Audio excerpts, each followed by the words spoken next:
teha.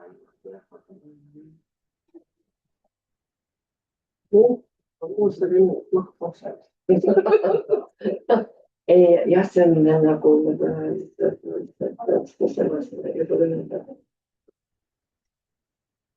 ja palju asju veel, mis tahavad nagu korrigeerimist.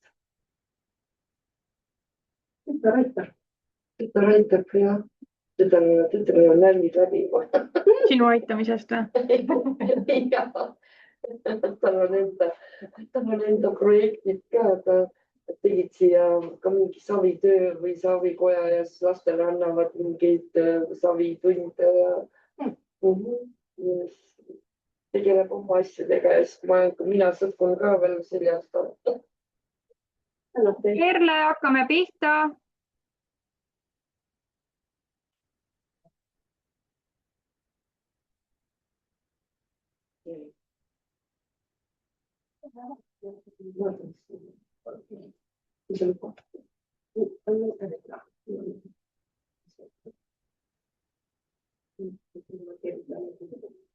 Erle vist ei taha tulla. Issand,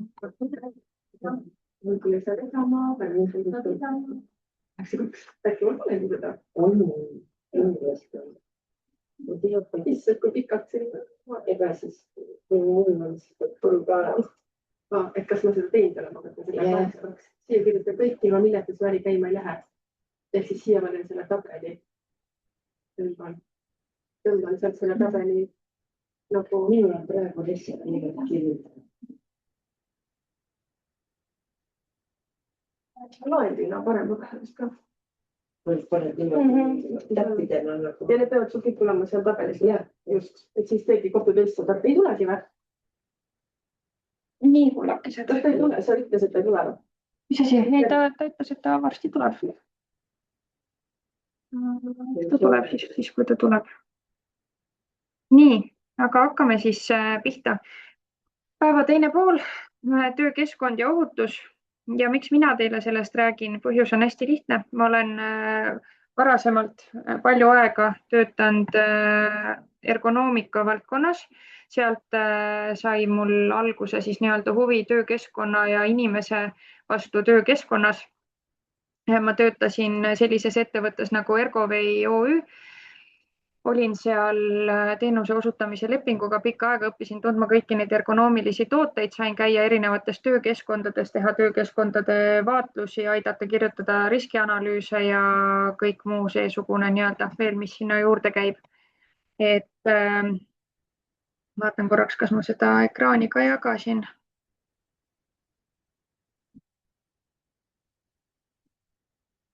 Ma jagasin seda ekraani ka. Nüüd jagasin.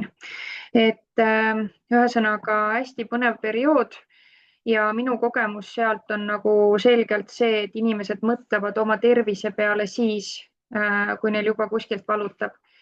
Üldjuhul keegi ei tee neid samme enne, kui tal on kõik hästi, siis nii-öelda põletame täiega, on ju. Ja siis jõuame sellesse kohta, kus meil on igalt poolt valus ja haige.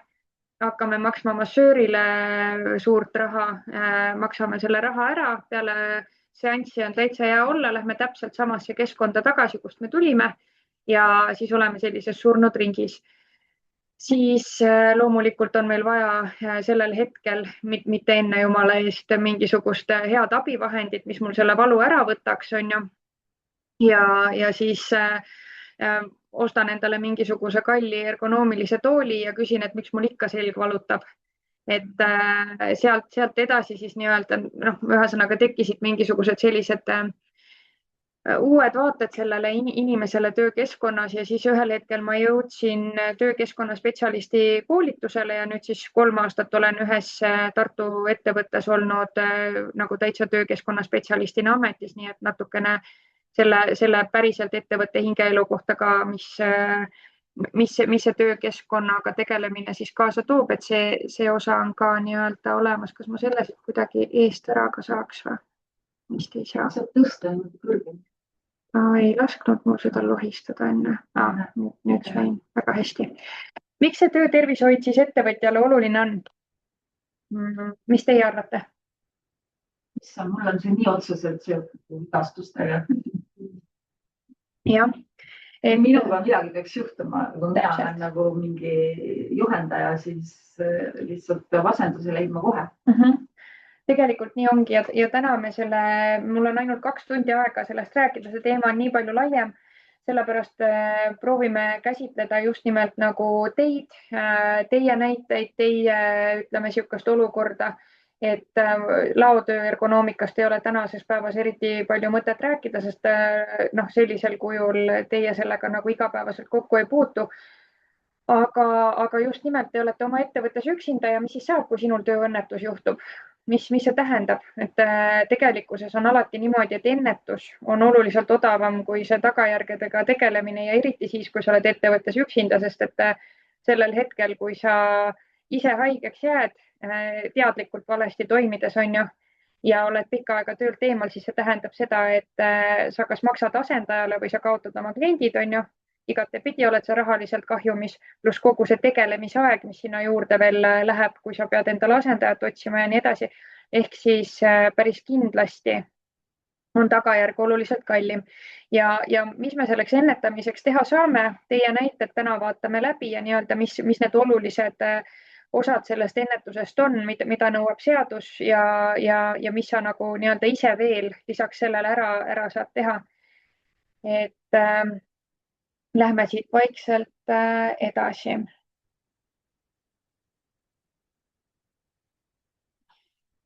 Võtame siis selle see on töö. Konkreetne see punkt, mida me täidame ka või? Ei, te ei täida praegu midagi. Praegu ongi lihtsalt selline kaasakuulamise ja kaasamõtlemise koht. Ja. Võtame siis selle töötervishoiu ohutuse seaduse ette ja hakkame seda lugema, nii nagu Ann enne palus, et me kindlasti võiks seda seadust ka lugema hakata. Tegelikult me seda lugema ei hakka. Ma räägin teile hästi lühidalt ära, mida see seadus teilt nõuab, aga teile kui tulevastele tööandjatele oleks oluline teada, et töötervishoiu ja tööohutuse seadus olemas on ja sellest hetkest, kui teist saab tööandja, ehk siis teie ettevõttes on vähemalt üks registreeritud töötaja, see seadus teile, ka siis, kui sina ise oled enda ettevõtte töötaja, siis sellest hetkest see seadus sulle kehtima hakkab, siis oleks mõistlik Riigi Teatajast seadus korra lahti võtta ja võib-olla vaadata või tellida endale meeldetuletust selle kohta, kui seaduses näiteks midagi muutub, on ju, telliteavitus e-postile, siit hästi tark oleks see endal sisse lülitada. Ja alati, kui sa seda seadust mingil põhjusel vaatama tuled, siis kindlasti võta siit see hetkel kehtiv, sest et neid versiooni uuendusi on siin 1000 tükki. Aga siis oled sa kõige värskemas infos nii-öelda. Mis see seadus sulle tegelikkuses siis ütleb? Kui sul on väike töötajate arv, siis see sind kohustusest ei vabasta. Kui sul on kas või üks töötaja, siis see seadus sulle kehtib ja mida see seadus sulle ütleb esmaselt on siis see, et sina pead oma ettevõttes hindama töökeskkonna riske ja need tulemused dokumenteerima, ehk siis sa pead tegema riskianalüüsi. Riskianalüüsi tegemiseks on ettevõtjal 2 võimalust. Sa kas teed selle riskianalüüsi ise või sa tellid selle. Kui sa selle tellid, siis kuskil 800 eurot kindlasti sa maksad selle eest, ka siis, kui tegemist on lihtsa riskianalüüsiga, sest et need töökeskkonna spetsialistid, kes riskianalüüse koostavad, oskavad selle eest raha küsida, ka siis, kui sul seal suurt riske ei ole. Ja see täpselt nagu äriplaani koostamine selles mõttes, kui mina hakkan sulle äriplaani kirjutama, siis ma tahan sinu käest infot saada, mis su idee on, kes sa ise oled. Kui ma hakkan sinule riskianalüüsi koostama, siis ma tahan teada, kus sa töötad, mida sa seal teed, mida sa kannad ja nii edasi. Ma annan omalt poolt ka loomulikult mingisugused soovitused, aga fakt on see, et sina ise tead kõige paremini. Ma näitan teile riskianalüüsi, mis on nii-öelda tellitud ja kallis versioon, see on küll aastast 2021, aga enam-vähem selliselt need dokumendid näevad ka tänase päevani välja. Et selline mõnus, ma lihtsalt lasen siit üle, et te saate aru ja siis ma näitan teile seda, mida, see on nüüd see, mida te tegelikult ei pea tegema. See on suurema ettevõtte riskianalüüs, mis on siis koostatud nii-öelda pikalt ja põhjalikult mitmete vaatluste tulemusel ja nii edasi, eks ole, et siin on tohutult palju igasuguseid termineid ja asju, mida inimene peaks teadma. Siin on keemilised ja füüsikalised ja igasugused ohutegurid ja nii edasi, on ju. et tegelikult hästi palju putru siukest ja päris kindlasti ei pea sa sellist dokumenti tegelikult koostama hakkama, kui sa endale töötaja tööle võtad. Et jah, see on bürokraatia, aga kuidas on siis Eesti riik selle praegusel hetkel lahendanud? Sul peab olema riskianalüüs, eks ole, selle me juba ära ütlesime. Selleks, et sul see riskianalüüs olema saaks, logid sina sisse Tööinspektsiooni iseteenindusse. Ma lähen siia sisse.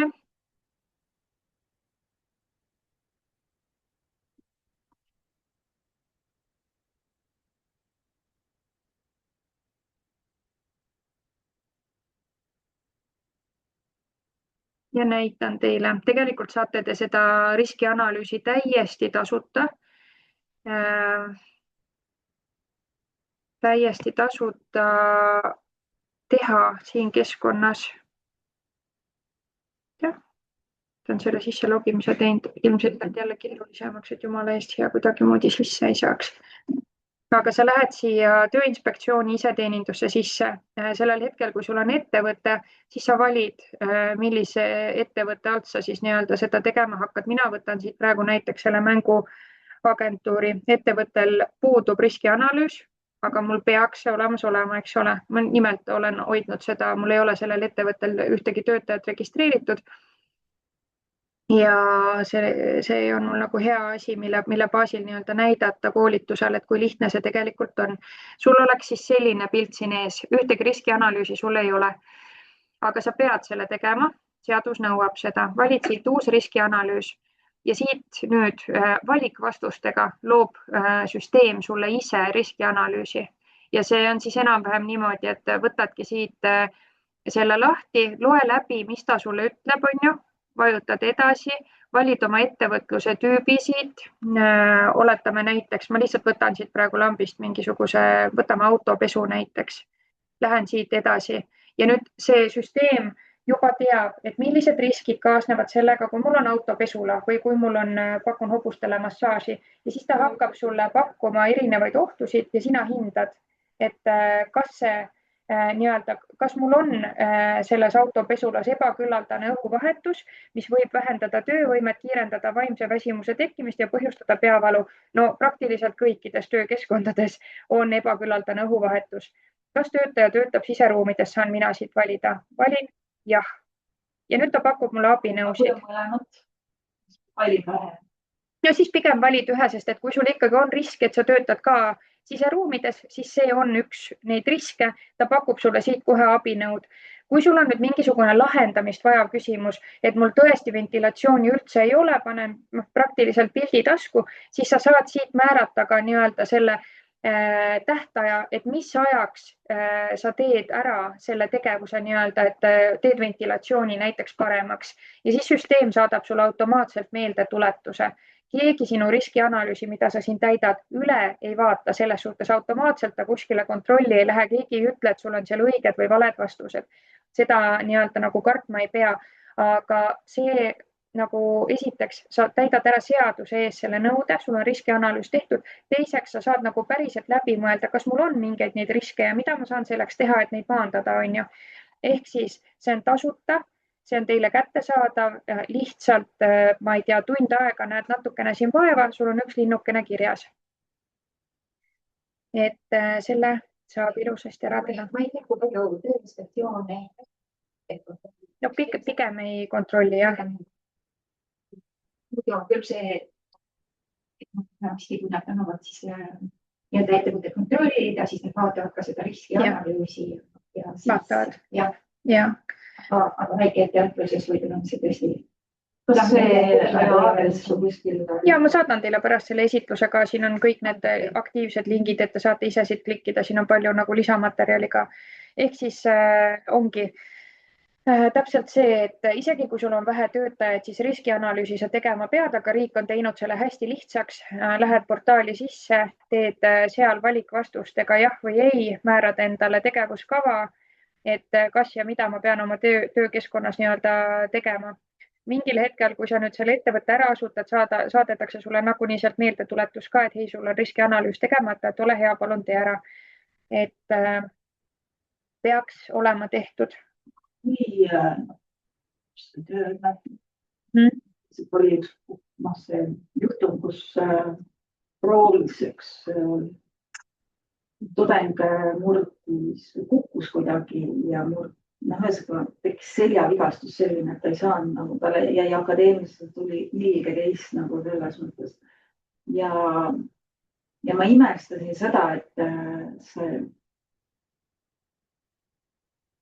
see tudeng jäi nagu üksinda selles mõttes, et nagu ta ei saanud nagu koolist väga suurt toetust. Ja justkui nagu see mingi, et sa oled tööinspektsioon, kõik see asi, mis peaks nagu olema, seda nagu üldse ei olnud. Seal Tööinspektsioon ei uuri kõiki õnnetusi. Me jõuame ka selleni seal, et kui sul juhtub ettevõttes tööõnnetus, kui see sinu töötajaga juhtub tööõnnetus töö ajal, siis seda tegelikult peab uurima ja dokumenteerima, aga Tööinspektsioon ei sõida iga asja pärast välja. See oli täitsa eriline, sest et seal tekkis füüsiline, kehaline vigastus. Neil käib see nii-öelda komisjonist läbi, nad ei otsusta, seda ei otsusta üks inimene Tööinspektsioonis, et kas me nii-öelda reageerime või ei reageeri. Mingitel juhtudel nad tulevad kohale, kui ka näiteks tööandja annab ebapiisava olukorra kirjelduse, et mis seal juhtus, neil jääb midagi ebaselgeks, tekib aimdus, et seal võis olla nagu mitte lihtsalt nii-öelda ühekordsest tähelepanematusest, vaid et töökeskkonnas võib olla miski asi, mis soodustab tööõnnetuste tekkimist, siis nemad tulevad kohale, annavad tööandjale nõu, et kuidas me saame selle ohu ära kõrvaldada nii-öelda, aga kui seal ongi see, et sul trennis juhtub vaata mingisugune asi, siis nad tulevad kohale, mis nad siis ütlevad, et olge ettevaatlikumad. Ja see ongi päris karm, kui me sinna punkti juurde jõuame, siis ma räägin teile ka, meil oli ka ettevõttes samamoodi oli olukord, et kuidas see Tööinspektsioon siis toimetab nendel juhtudel. Kardan, et seda ei antud ilmselt nii kaugele. Pigem sunnutati ära üldse omavahel ajana asja korda. See inimene oli väga nagu kibest. Tal oli nii raske, ma nägin psühholoogiliselt. Ja nagu just see nagu õppejõud ja kõik, nad ei andnud seda toetust. Mina olin ainuke, kes julges talle siis öelda, midagi toetavat ja ütled, et kas ei saa ja nii ja naa, eks ju, nagu see oli kummaline. See oli üks kogemus. Siis üks asi, mida seadus veel nõuab sellest hetkest, kui teist saab tööandja, on see, et te peate oma töötajaid juhendama ja tagama neile väljaõppe. Ehk siis esmane juhendamine, eks ole. Sa pead ohutusnõudeid talle tutvustama ja ohutusjuhendeid, kui töös on ohte ja kõigis nii-öelda töödes tegelikult on ohte. Seda kõigepealt aitabki, et sa teed selle riskianalüüsi ära, mõtled need ohud läbi ja siis mõtled, milliseid ohutusjuhendeid sul üleüldse vaja on. Juhendamine tuleb fikseerida, sest hiljem olete te muidu sõna vastu, et kas mind juhendati, mismoodi see juhendamine välja nägi, kas ma lugesin juhendit või ta lihtsalt suusõnaliselt mulle rääkis, eks ole, et see on väga-väga oluline. Ilma juhendamiseta tegelikult töötaja tööle asuda ei tohi ja mina ütlen, et see on tööandja kaitseks. Eelkõige on see tööandja kaitseks, sest et töötajaga võib õnnetusi juhtuda ükskõik kui pädev, ükskõik kui kogenud ta on. Tegelikult on isegi vastupidi, statistika ütleb seda, et need töötajad, kes on nagu pikka aega teinud, vaata, ta läheb juba nii nagu, ma juba tean kõike just, et siis juhtub nagu rohkem neid õnnetusi isegi. Ja ma näitan teile lihtsalt mõnda juhendit, need on ka, ütleme, täitsa nagu siuksed, ma arvan, me kõik oleme lugenud, on ju kusagile tööle asudes kunagi neid juhendeid, et need reaalselt, kui su töötaja kasutab puhkeruumis kohvimasinat, siis kohvimasinale peab ka ohutusjuhend olema. Teie õnn on see, et kohvimasinal tavaliselt on see ohutusjuhend kaasas, aga töötaja enne, kui ta sealt kohvi laseb, peaks selle ohutusjuhendiga tutvuma, et ennast mitte ära põletada ja nii edasi, sest kui tema ennast seal ära põletab ja läheb siis kiirabisse ja ütleb, et mul on põletushaav, mul töö juures juhtus, siis on see tööõnnetus, eks ole. Aga näiteks kuvariga töötamise ohutusjuhend näebki siis välja selliselt, et tuuakse välja, mis need peamised ohud on, kui ma näiteks kuvariga töötan, eks ole, mis võib põhjustada kutsehaigusi, fikseeritakse siin ära, et mismoodi siis peaksid olema need asjad reguleeritud ja nüüd, kui töötaja annab mulle allkirja, et tema on kuvariga töötamise ohutusjuhendiga tutvunud ja tema teab nii-öelda, mis selle kuvariga töötamise juures oluline on, siis ei saa ta mulle pärast öelda, et tema töökoht oli nii-öelda halvasti näiteks reguleeritud. Ta on juhendiga tutvunud, ta teab, kuidas seda töökohta reguleerida, on ju. Et selles mõttes on nagu mina omalt poolt justkui olen kõik teinud. Ohutusjuhendeid ongi erinevad, on ka näiteks tõepoolest redeli ohutusjuhend ülioluline, see teil väga palju seda kõrgustes töötamist vist ei ole või sina pead redeliga ronima?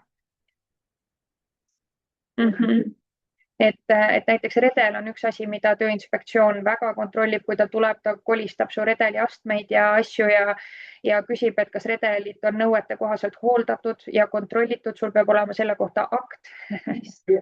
Sest et redeli pealt lihtsalt juhtub hästi palju tööõnnetusi, nad ei ole seda oma lõpuks välja mõelnud. Meil saalis iga mats võib seda liigutada, lae alla ronida, prožektorit keerama hakata, tudengid. Et mina küll ei ole kuulnud, et keegi mulle redeli instruktsioone oleks jaganud või midagi sellist. Ma sain seda oma mehe käest, aga mitte koolis. Kuigi see redel on seal niimoodi saadaval ja kogu aeg ees igal pool, eks ju. Ime, et seal ei ole midagi. Redelid tegelikult peavad olema töökeskkonnas nummerdatud, et ongi see, et redel number 5 kontroll läbi viidud, siis läbi viia see. Nii kättesaadaviks. No jah, sest et see ongi see jälle potentsiaalne oht, on ju. Aga valgustajad, kes on kogu aeg lae all, eks ju, ja väga kõrgel ja kogu aeg neil on ohutusteenid tugevad sees õppekavas. Aga teistel ei ole, teistel võiks ka olla. Aga siis tuleb ära registreerida, kui sa oma töötaja ära nii-öelda, sa vaatad, teed riskianalüüsi ära, vaatad, mis ohud on, teed endale ohutusjuhendid, neid põhjasid on internetis saadaval, neid müüakse mingisuguse väikse raha eest, aga tegelikkuses on neid väga lihtne ka teha, et lihtsalt kindlustada jällegi iseennast. Teed sa siis nii-öelda selle ohutusjuhendamise kõigepealt see, et ta tuleb sulle tööle, istub maha, loeb ohutusjuhendi läbi, on ju, annab allkirja. Jah, ma olen ohutusjuhendiga tutvunud.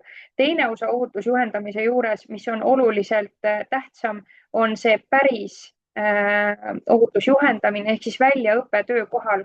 Võtad oma töötaja käe kõrvale 2 tundi, räägid talle ära.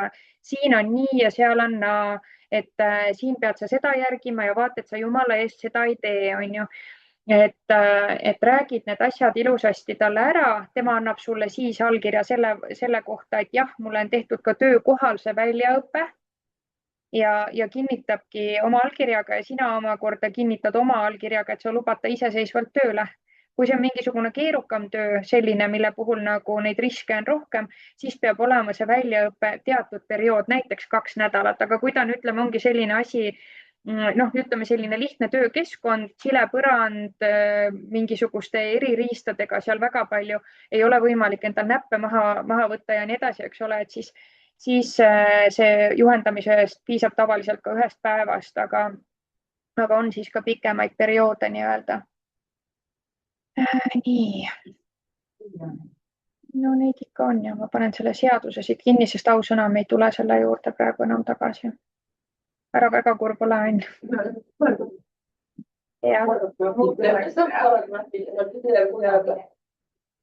Nii. Siis 3. asi, esmaabikorraldus. Tööandja peab määrama esmaabiandja, peab tagama esmaabivahendid ja korraldama esmaabiandja koolitus, ehk siis see on tööandja kulu. Kui sinu ettevõttes on 1 töötaja juba peale sinu enda, siis tegelikult 1 inimese peaksid sa esmaabiandjaks määrama. Ja vähemalt 16-tunnine koolitus peab see olema, kuhu sa pead ta saatma, nii et sellest tavapärasest esmaabikoolitusest ei piisa, vaid mitte siis ei ole sul vaja esmaabikoolitust, vaid esmaabiandjate koolitust, on ju. Ehk siis, et sa mitte lihtsalt oskad plaastrit panna, vaid see on siis natukene kraad kangem, et see, mida autokoolis läbitakse, see ei sobi. Ja ühesõnaga tegelikult sellel esmaabiandjate arvu ettevõttes määrab tööandja ise. Sa pead seal kindlasti arvestama seda, et palju sul on neid töötajaid, eks ole, kui suur risk on õnnetuste juhtumise nagu protsent, kui suur see risk on, eks ole. ja kuidas ettevõte jaguneb, et näiteks kui mul ongi, mina istun kontoris, ma ei tea, kuskil tigutorni juures, aga mehed tootmises teevad tööd, siis ja mina olen määratud esmaabiandjaks, siis minust on suht vähe kasu, on ju, kui keegi seal endale sisse lõikab või midagi taolist, et ikkagi peaks olema see korraldatud niimoodi, et esmaabiandja reeglina on kohapeal olemas. Et loomulikult on ka tema vahel puhkusel või haige ja nii edasi, aga samamoodi ka tegelikult esmaabiandja kontaktid peavad olema esmaabikapi peal, telefoninumber, nimi, eelistatult võiksid seal olla ka esmaabi andmise juhendid ja nii edasi, on ju. Ei no ütleme, hea tava on see, et sa paned sinna ikkagi mingi elustamise juhendi ja mingid sellised asjad ka, mürgistusteabe, telefoniliini numbri ja bla, bla, bla.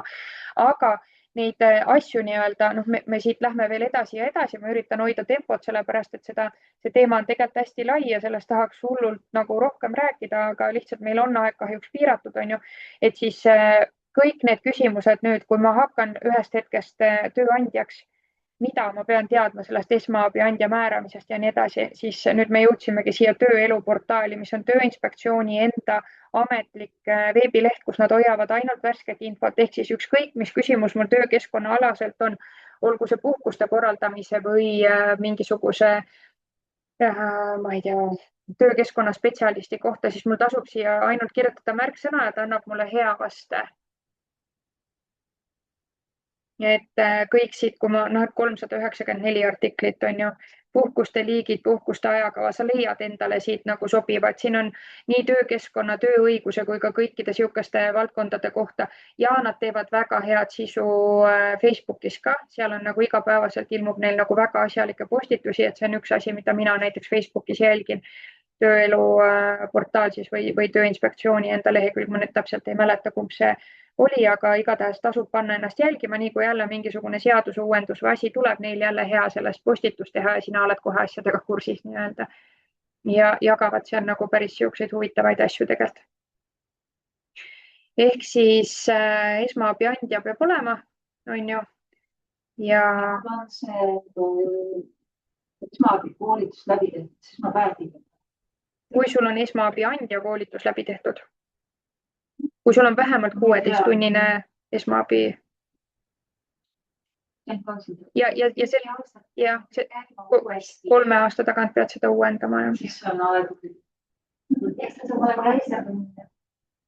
Ja siin jällegi, kui sa selle esmaabiandja endale määrad, oled siin Tööinspektsiooni iseteeninduses, siin on selline koht nagu esindajate all saad määrata töökeskkonna spetsialisti, eks ole, et kes on selle ettevõtte töökeskkonna spetsialist.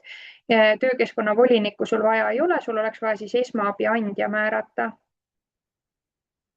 Et need paned ka need isikud siia kenasti kirja jällegi. Ikkagi oled üksinda, siis pead kõik seda ise olema. Siis oledki ise, jah. No kui sa üksinda oled, siis sa esmaabiandjat reeglina ei määra.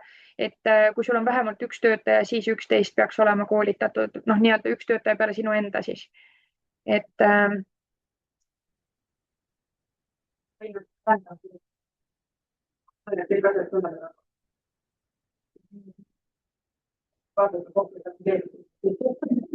ei no ütleme selles suhtes, see on ikkagi pigem see, et sul peavad olema need esmaabivahendid. Kui sul on liikuv töö, sul on autos esmaabipakk niikuinii olemas.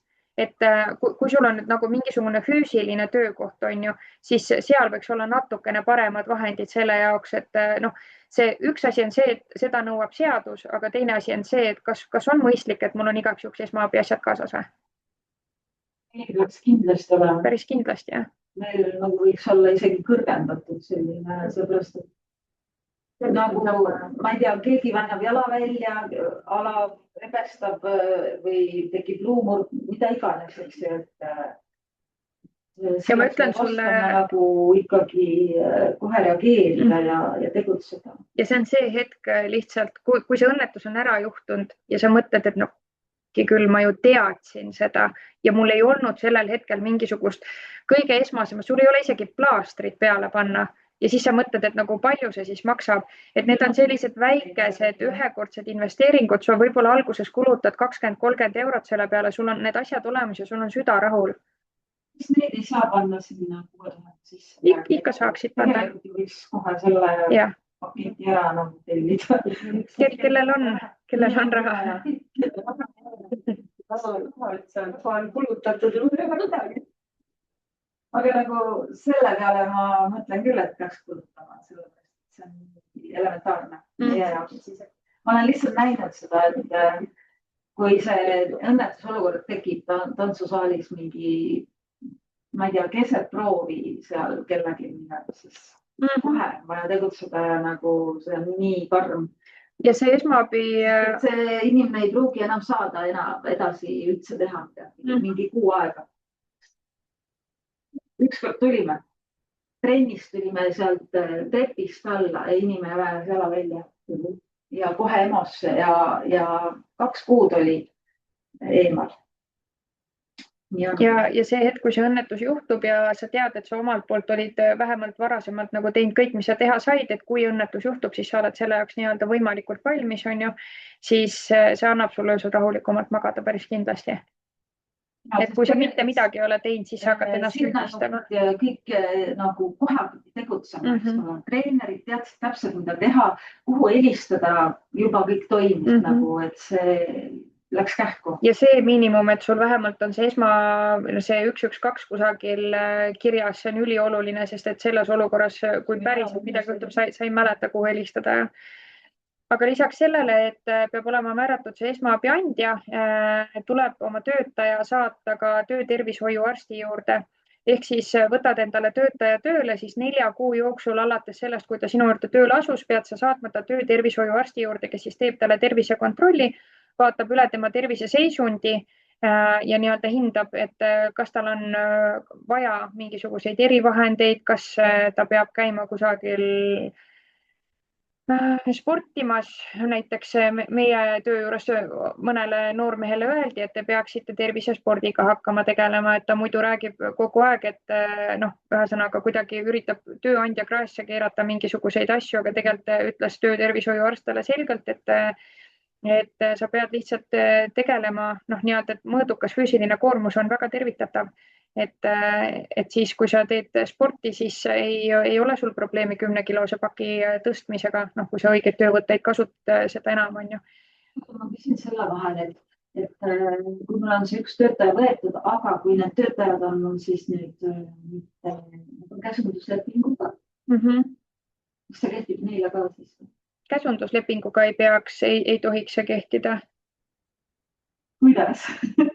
Ise vastutavad, pakuvad. Ma kontrollin selle üle ja ma vastan sulle järgmine kord.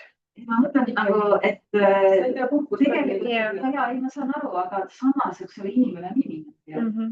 Kuidas sellise olukord, ja praegu ju ongi see trend, et tegelikult ei võeta nagu päris nagu tööle, sest et mitte üks ettevõte, kes alustab, tal ei ole seda võimalust võtta ja see tähendab seda, et noored võetaksegi käsunduslepingutega mingi osakoormusega, eks ole.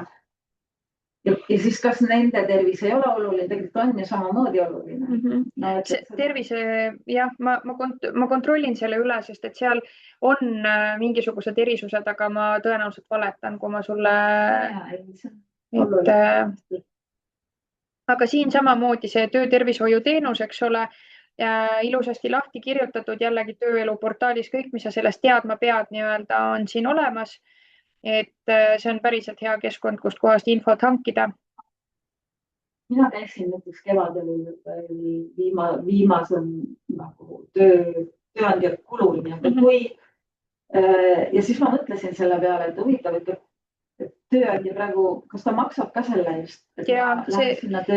See maksab keskmiselt 80 kuni sealt üles eurot, mingi 80 kuni 100 eurot kindlasti maksab ühe inimese kohta. Ja, sest mina näiteks tahtsin seal, mis pakuti, selle programmi sees ei olnud EKG-d näiteks, aga ma mõtlesin, mul on ülioluline seda teha, sest mul on nagu seotud ikkagi sportlase koormusega ja kõik see. Ja siis ma pidin selle ise maksma 50 €. Nii kallid on need asjad tegelikult. Jah. Tegelikult mul, kui ma võtan endale sinna tantsuõpetajad, siis nad on ju samamoodi kõik see südametöö ja kõik see füüsiline, füsioloogiline nagu seisund on nii oluline, eks ju, et nüüd ei oleks tipp-tapp. Ma muidu vastu ei tea. Ja siis ma pean tekitama neile selle olukorra, et nad saaksid sinna, kui nad on täiskohaga olema. Kui ma ei võta neid tööle, siis käsunduslepinguga. Parem sul. Mulle, aga tegelikult ei ole ju, kui nad on näiteks, ma ei tea, nõrgad ja kukuvad ära mul näiteks, meil on plaanitud mingi intensiiv ja vahepeal lihtsalt tervislik üles, siis ei vea välja. Opa.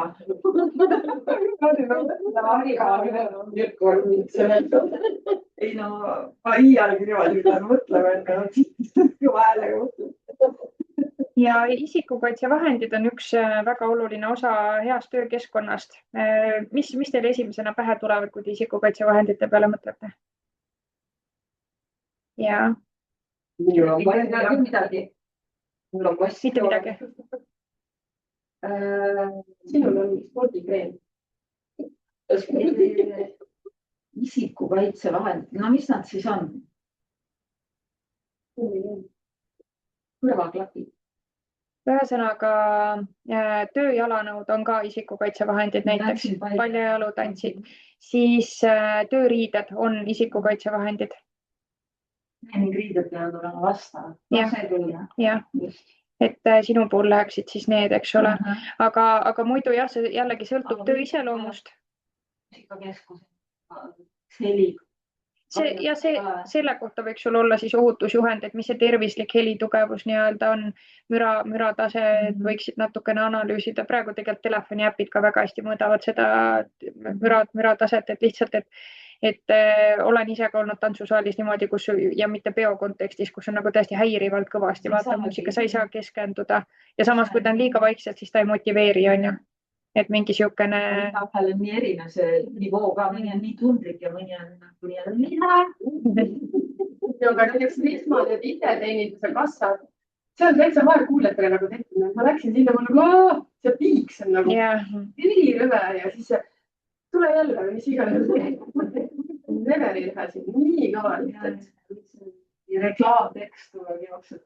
See on suva, aga see on konkreetne. Nii häirid talle, lolli muusika.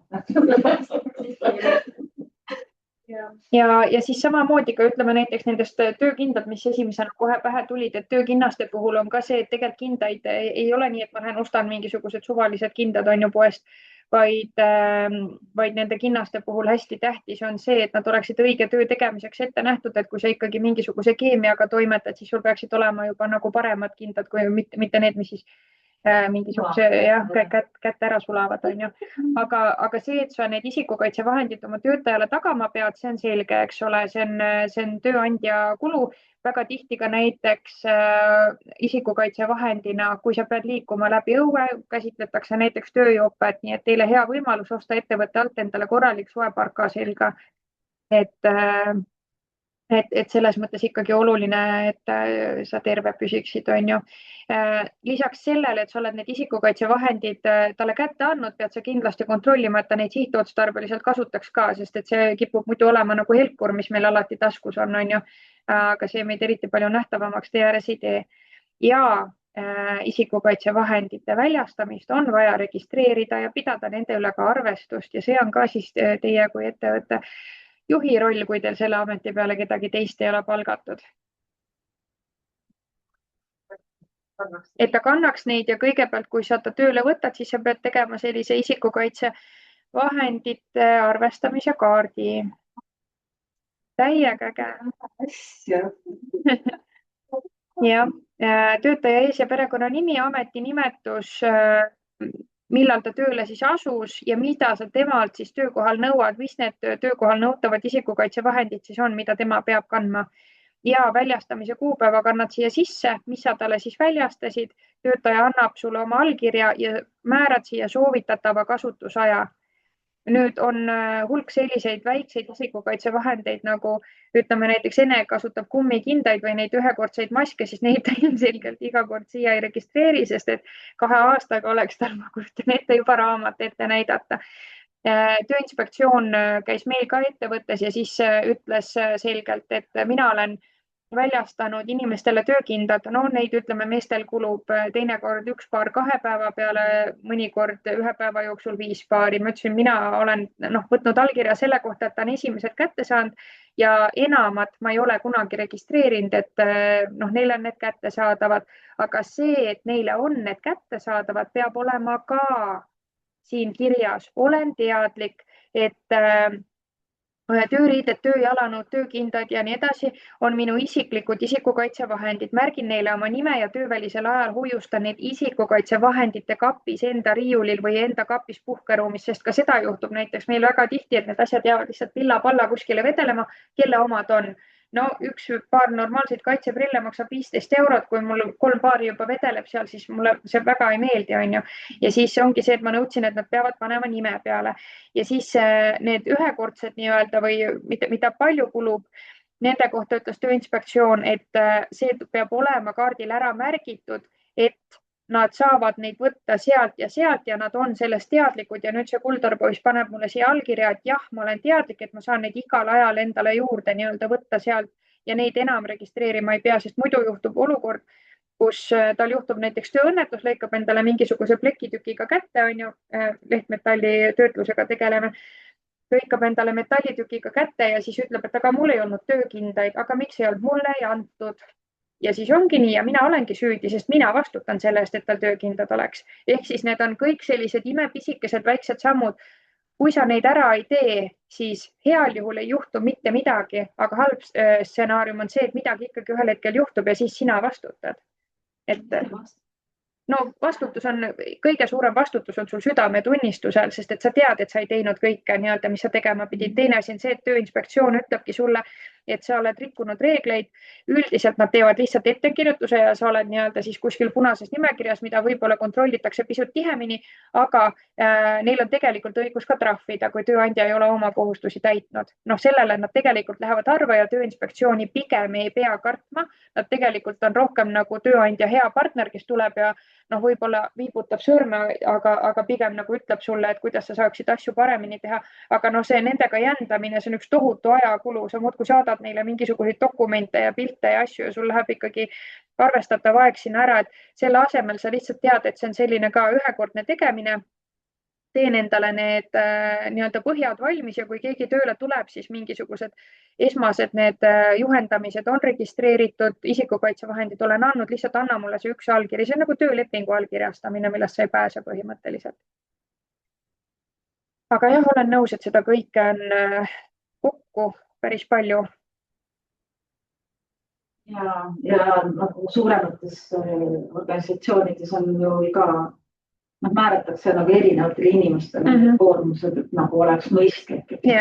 Aga ettevõttes siis nagu üksinda teed seda. Ja teine asi isikukaitsevahendite puhul on kindlasti see, et see peab sellele inimesele sobima, kellele ta läheb. Et no kujutage ette, kui Ain tuleb mu juurde tööle ja ma annan talle number 43 tööjalanõud ja ütlen, et saa hakkama, aga ma ju andsin sulle. Mul puudus numbrit ei ole. Praegu on nii, et hinnastega on täpselt sama teema, et kui sul on ikkagi number 8 käsi ja sa saad mingi XL suuruses kindad, on ju, siis jah, siis või siis sa lihtsalt ei pane neid kätte ja lõpuks on tulemus ikkagi sama, et tihtipeale näiteks ka kui mina käin meestele neid isikukaitsevahendeid hankimas, on ju, meil on nagu tegelikult tehtud näiteks siin Tartus ühe ettevõttega, kes neid isikukaitsevahendid müüb. Meil on kokkulepe, et kui keegi meie töötajatest tahab endale uusi tööjalanõusid või tööpükse, siis ta läheb ise sealt läbi. Mina helistan, et täna tuleb, võtab endale sobiva nagu asja ja meie maksame selle lihtsalt kinni. Siis on need vennad meil seal töö juures, kes ütlevad, et mul ei ole eriti aega, ta elab sellest poest 10 minuti kaugusel ja ta sõidab sealt iga päev mööda, kui ta tuleb tööle ja kui ta läheb töölt koju. Too ise mulle mingid püksid, kas mina proovin neid endale jalga või? See nagu meeste suurus versus naiste suurus, need on nii erinevad. Lisaks see, et nagu erinevate tootjate nagu mudelid on täiesti ja siis ma lähen võtan selle viin talle, siis ta proovib sellega, kui ei ole päris hea, veits kitsas on õlast. no okei, siis ma lähen sõidan uuesti. Ei ole nõus, et mõelge, kuidas teil endal on kõige mugavam seda korraldada. Äkki saate kellegagi samamoodi lihtsalt kokkuleppe teha, et lõpuks võidate ise ajas ja see, kui ta isegi valib seal 10 eurot kallima asja, aga see kestab tal paremini, siis tegelikult olete te sellest ikkagi võitnud, on ju. Et siukseid naljakaid tegelasi on. Nii, ja siis see töökeskkonna spetsialist. Sa pead määrama töökeskkonna spetsialisti. Keegi peab olema töökeskkonna spetsialist. Kui minu töökeskkond on igas tallis nagu erinev, siis on Siis on päris kindlasti mõistlik see, et sina ise oled enda töökeskkonna spetsialist. Keskkonna spetsialistina. Kõlab uhkelt. Tahan. Tahaks. Minu töökeskkond on jah, täpselt see lahe. Ma ei saa ju saab tallis midagi muuta ju. Selle, kuidas on selle redeli endale iist ära. Jaa, aga see ongi see, et sa teed endast parima, ega me tihtipeale ei saa muuta seda keskkonda nii-öelda, kus me oleme suures pildis, kui sa lähed kuskile palgatöötajaks, et sa võid kõike seda teada, selle teadmisega sinna minna, palju su neid arvamusi ja nõudmisi seal arvestatakse. Meil oli aastaid tantsusaalid täiesti alla igasugust arvestust, mitte midagi, kogu aeg küsitleti, jälle kirjutasime, jälle iga aasta, mitte midagi ei muutunud. Kogu aeg täitsime mingid paberid, ilmselt nemad ka ja nii see läks, nagu suust mõttetu tundus, et kui tegelikult päriselt siis vaja oli midagi, siis ei saanud. Et milleks me teeme neid asju? Aga vaata, siin tulebki mängu see, et nüüd oled sa iseenda tööandja ja sa saad tagada endale mugava ja mõnusa töökeskkonna. Tegelikult saad, see ei maksa üldse nii palju. Ja see töökeskkonna spetsialist siis ütleb ka see tööelu nii-öelda portaal, et igas ettevõttes sõltumata selle suurusest peab olema töökeskkonna spetsialist, on ju. Et mis see siis nagu kui sa oled oma ettevõttes ainus töölepinguline töötaja, see tähendab, peale sinu ei ole seal mitte kedagi, siis see määramine ei ole kohustuslik, sest ilmselge on see, et sa ei tee ise endale ohutusjuhendamist, et sa ei tee ise endale isikukaitsevahendite väljastamise kaardi, sest vaevalt, et sa ise enda peale lähed Tööinspektsiooni kaebama. Siin on nagu see point, et kui sul võib juhtuda selline mingisugune ebakõla, jah, et siin nagu see vahe on ju, aga kui sul nagu peale enda juba on keegi veel, siis need on need kohad, millega sa nagu nii-öelda kaitsed iseennast tööandjana, sest et sul on hästi suur vastutus selle teise inimese töö ja nagu tervise eest, on ju. Aga see töökeskkonna spetsialistiks määramine nüüd, kui sa võtad endale päriselt järgmise töötaja, ja sul on seda töökeskkonna spetsialisti vaja, siis mina ütlen, koolita iseennast, mine käi läbi, näiteks Tartus on see Juunika koolituse, koolitus maksis 2 aastat tagasi 186 eurot, on ju. Sa teed ühe korra selle koolituse läbi, hullult põnevad 2 koolituspäeva. Et jällegi aitab sul, vaata, kui sa oled juba mõnda aega tegutsenud, siis võtad kellegi juurde, siis sa saad tänu sellele koolitusele uuesti läbi mõelda, et mis minu töökeskkonnas siis võiks olla paremini, mida ma saan teha nii-öelda selleks, et kõigil oleks hea ja et ka see seaduslikud nõuded oleksid täidetud. Et kindlasti tasub siis määrata iseennast ja mitte saata seda töötajat sinna, sellepärast et see töötaja läheb selle paberiga võib-olla järgmisesse ettevõttesse tööle ja siis hakkad sa uuesti koolitama, on ju. Aga sinu kui tööandja jaoks oleks hästi oluline teha ju iseenda ettevõttest lähtuvalt nagu need otsused. Et selles mõttes, kui sul juba on töötajad, siis kindlasti tasub ise see koolituskagura.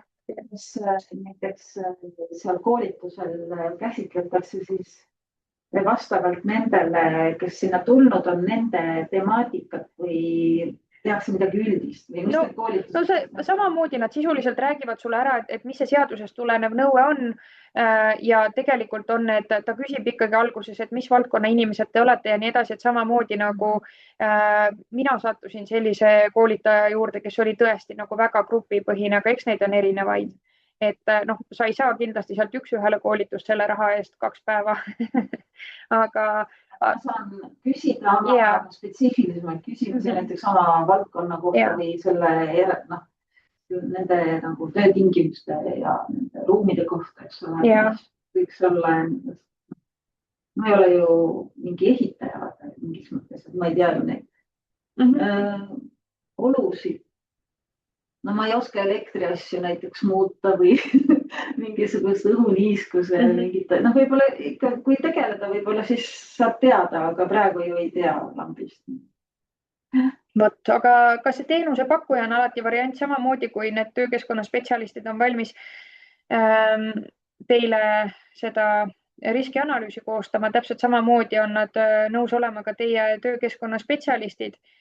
Mõningatel juhtudel võite kokkuleppele saada niimoodi, et see tema nimi ripub seal kuskil portaalis lihtsalt tasuta üleval. Enamik töökeskkonna spetsialiste, keda mina tean, soovivad selle eest saada püsivalt mingisugust kuutasu ja nüüd mõtle, kui sa maksad talle näiteks, maksad 10 eurot kuus, ei ole ju väga palju, lihtsalt selle eest, et ta nii-öelda on valmis võtma selle vastutuse enda peale. Aga aastas maksad sa talle 120 eurot ja siis sa käid ühe korra 180 euro eest koolitusel ära ja sa võid ise olla see kõik, ja sa ei pea mitte kellelegi raha nii-öelda ära maksma. Et igatahes tasub minna. Nii, ja nüüd jõuame tööõnnetuste juurde. Tööõnnetusi juhtub, ükskõik kuidas me üritame neid ära hoida, ikkagi neid juhtub. Juhtub enamasti ikkagi inimlikust hooletusest. Meil endal konkreetselt ettevõttes 1,5 aastat tagasi juhtus selline tööõnnetus, et üks uus noormees tuli tööle, tahtis kooli kõrvalt tööl käia. Hästi tubli, hästi tragi, varem sarnast tööd teinud ka kooli kõrvalt. Tegin ära talle selle ohutusjuhendamise, töökohal väljaõpe väga põhjalik. Meil on ettevõttes siis suured laserid, painutuspingid, kõik siuksed asjad, giljotiinid on ju. Ja see, kes teda töökohal veel juhendas, on tootmisjuht, ise nagu tõesti suur spetsialist ja ma tean, et ta on ülipõhjalik, räägib, et ükskõik mida sa teed, kui sa painutad detaili, palun ära selle peale toeta. Mis te arvate, esimest päeva, kui see noormees üksinda tööle jäi hetkeks, niimoodi, et keegi ei olnud tal kõrval, ta toetas sinna peale, tal jäid näpud painutuspingi vahele ja ta jäi oma sõrmest siis umbes siit maalt ilma. Ja nagu see hetk lihtsalt, see oli üks siuke reede õhtupoolik, tööpäev oli lõppemas, on ju. Ja siis ma olin just sünnipäevale teel, mingisugune tore pidu pidi tulema ja siis sa saad kõne, et ta on teel EMO-sse, on ju, et tõenäoliselt ta jääb oma sõrmest ilma. Ja siis sa lasedki peas, nagu sellel hetkel sa lased lihtsalt oma peas läbi, et mida ma veel oleks saanud teha. Et seda jumala eest ei juhtuks, aga see ükskõik kui hull see õnnetus on, kas ta lihtsalt on tal mingisugune nihestus, mis tal ära paraneb või mis iganes see süütunne tuleb algusest nii.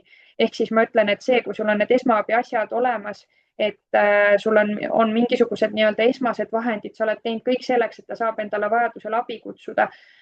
Nii-öelda, et kõik on olemas, sest et kui ka ütleme, inimesed on hästi erineva selle taluvuspiiriga, et kui keegi näeb kõrvalt sellist tööõnnetust, ega temal võib ka katus ära sõita. Isegi see, kui keegi seal trepi peal, sa näed, et inimene saab haiget, on ju, ta on valus, tõmbub näost valgeks, siis see teine inimene kõrval võib palju rohkem esmaabi vajada, nii-öelda lohutamist ja kõike. Täitsa niimoodi ära tartuda, et ei suuda midagi öelda, sest et sa appi. Ehk siis lugu ikkagi ongi niimoodi, et tehke lihtsalt selles mõttes, tehke kõik selleks esialgu, et oma südametunnistus kindlasti kerge oleks ja sealt juba nagu oletegi tõenäoliselt üsna piisavalt teinud.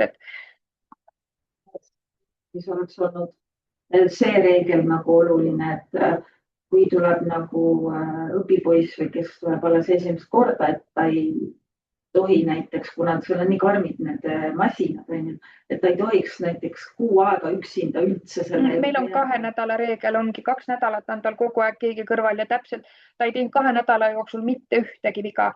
Ta oli nagu, ma ütlen, et ta oli varem seda tööd teinud. Ta on nagu perekonnas, isa oli seda tööd teinud, ta oli poisikesest peale nende pinkide vahel ringi jooksnud ja siis ta oligi nagu tuttav nii-öelda ka. Mina ütlesin, samamoodi, eks igas valdkonnas on ju need, et tuleb õhtuti ja teeb natuke. Ohutusjuhendamine peab alati olema tehtud, on ju. Et ega see, kui ta tulebki õhtul peale kooli, see oligi see, et ta tuligi õhtul koolinädala lõpp, ta tuli reedesel päeval õhtupoole, ta pidi olema paar tundi nii-öelda, et teeb natukene, on ju. Ja see ongi see, et nagu see oli mõlemapoolne otsus, nii-öelda ettevõtte juht otsustas, et see on okei, et anname talle võimaluse, tahab taskuraha teenida. Tema ise ütles, et ma tahan tööl käia, on ju, aga seal oligi, et meile ka siis ikkagi Tööinspektsioon ka sellisel juhul kaalus.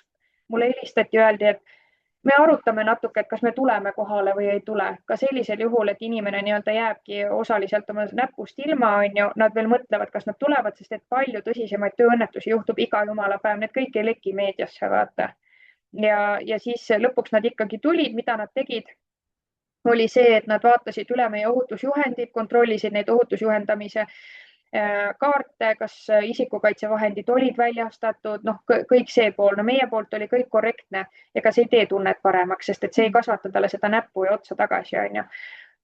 Aga selles mõttes ikkagi vähemalt nii palju, et nagu meil on ka ettevõtte kindlustus peal ja nii edasi, et me saime nagu tänu sellele sai ta ju haigushüvitist, ta oli meil päriselt tööle võetud, on ju. Ja hiljem ka oli võimalik talle mingisugust kindlustust maksta. Jällegi see ei aita teda nagu lõpuni, aga see on vähemalt midagi. Hästi palju on ju ka neid juhtumeid ehituse peal ju näiteks, kus võetakse lihtsalt mingisugune tüüp, et tule vea segukott, telliskivi kukub pähe. Aga mis teed siis? Et see on tegelikult vastutus ju inimese elu ja tervise eest. Et selles mõttes nagu hästi oluline on ju. Et Tööinspektsiooni läheb see teade sellisel juhul niikuinii, kui inimene läheb oma tervise mingisuguse murega EMO-sse. Kui ta läheb arsti juurde, kui ta läheb EMO-sse, siis Tööinspektsiooni see teade niikuinii läheb. Kui asi ei ole nii tõsine, aga tal päriselt juhtus ikkagi tööõnnetus, siis vanast ajast on iganenud arusaam, et tööõnnetusi tulebki varjata, vaiba alla lükata, saame kuidagi omavahel kokkuleppele. See on täiesti ebavajalik. Sellepärast, et kui sa oled teinud ära need eelmised asjad, tegelikult ei ole neid palju. Sul on määratud esmaabi andja, sul on olemas ohutusjuhendamine ja nii edasi, kõik, mis me siin enne rääkisime, on ju, siis sa ei pea Tööinspektsiooni kartma, ta ei tule, ei pane sul käsi raudu, ei vii sind vanglasse, sellepärast, et tööõnnetus juhtus. Sa ei saa, ükskõik kui hästi sa juhendad, ükskõik kui palju sa teed, sa ei saa alati tööõnnetust ära hoida. Mis nad teevad, kui nad kohale tulevad? Nad vaatavad, küsivad õnnetuse kohta ja nii edasi. Nad annavad nõu, kui on seal nii-öelda midagi paremaks teha. Meie ei saanud mitte mingisugust trahvi, me ei saanud mitte ühtegi ettekirjutust sellest, on ju. Aga ka see nagu, kuidas ma ütlen, siis see tööõnnetuse nagu varjamine tähendab seda, et sa võib-olla peadki sellele inimesele lõpuks oma taskust midagi maksma. Kui see on tööõnnetusena kirja läinud, siis haigekassa maksab talle 100% haigushüvitist ja sellest tööandja ei maksa mitte midagi. Et tegelikult siin ei ole nagu põhjust karta, need ei ole mingisugused kollid, need on täiesti tavalised inimesed, kellega sa võib-olla Selveri, ma ei tea, poe järjekorras seisad kõrvuti, keegi pole hammustama tulnud. Riiklikus süsteemides on jälle see, et see on nii suur, keegi vastutab selle üleval, et ma ütleme selle ja ma nagu mäletan ka, et kõik need igasugused dokumendid seal jooksid läbi ja oli vaja kogu aeg neid midagi kursis olla või läbi lugeda midagi ja allkirju panna ja kinnitada, et sa oled neid näinud.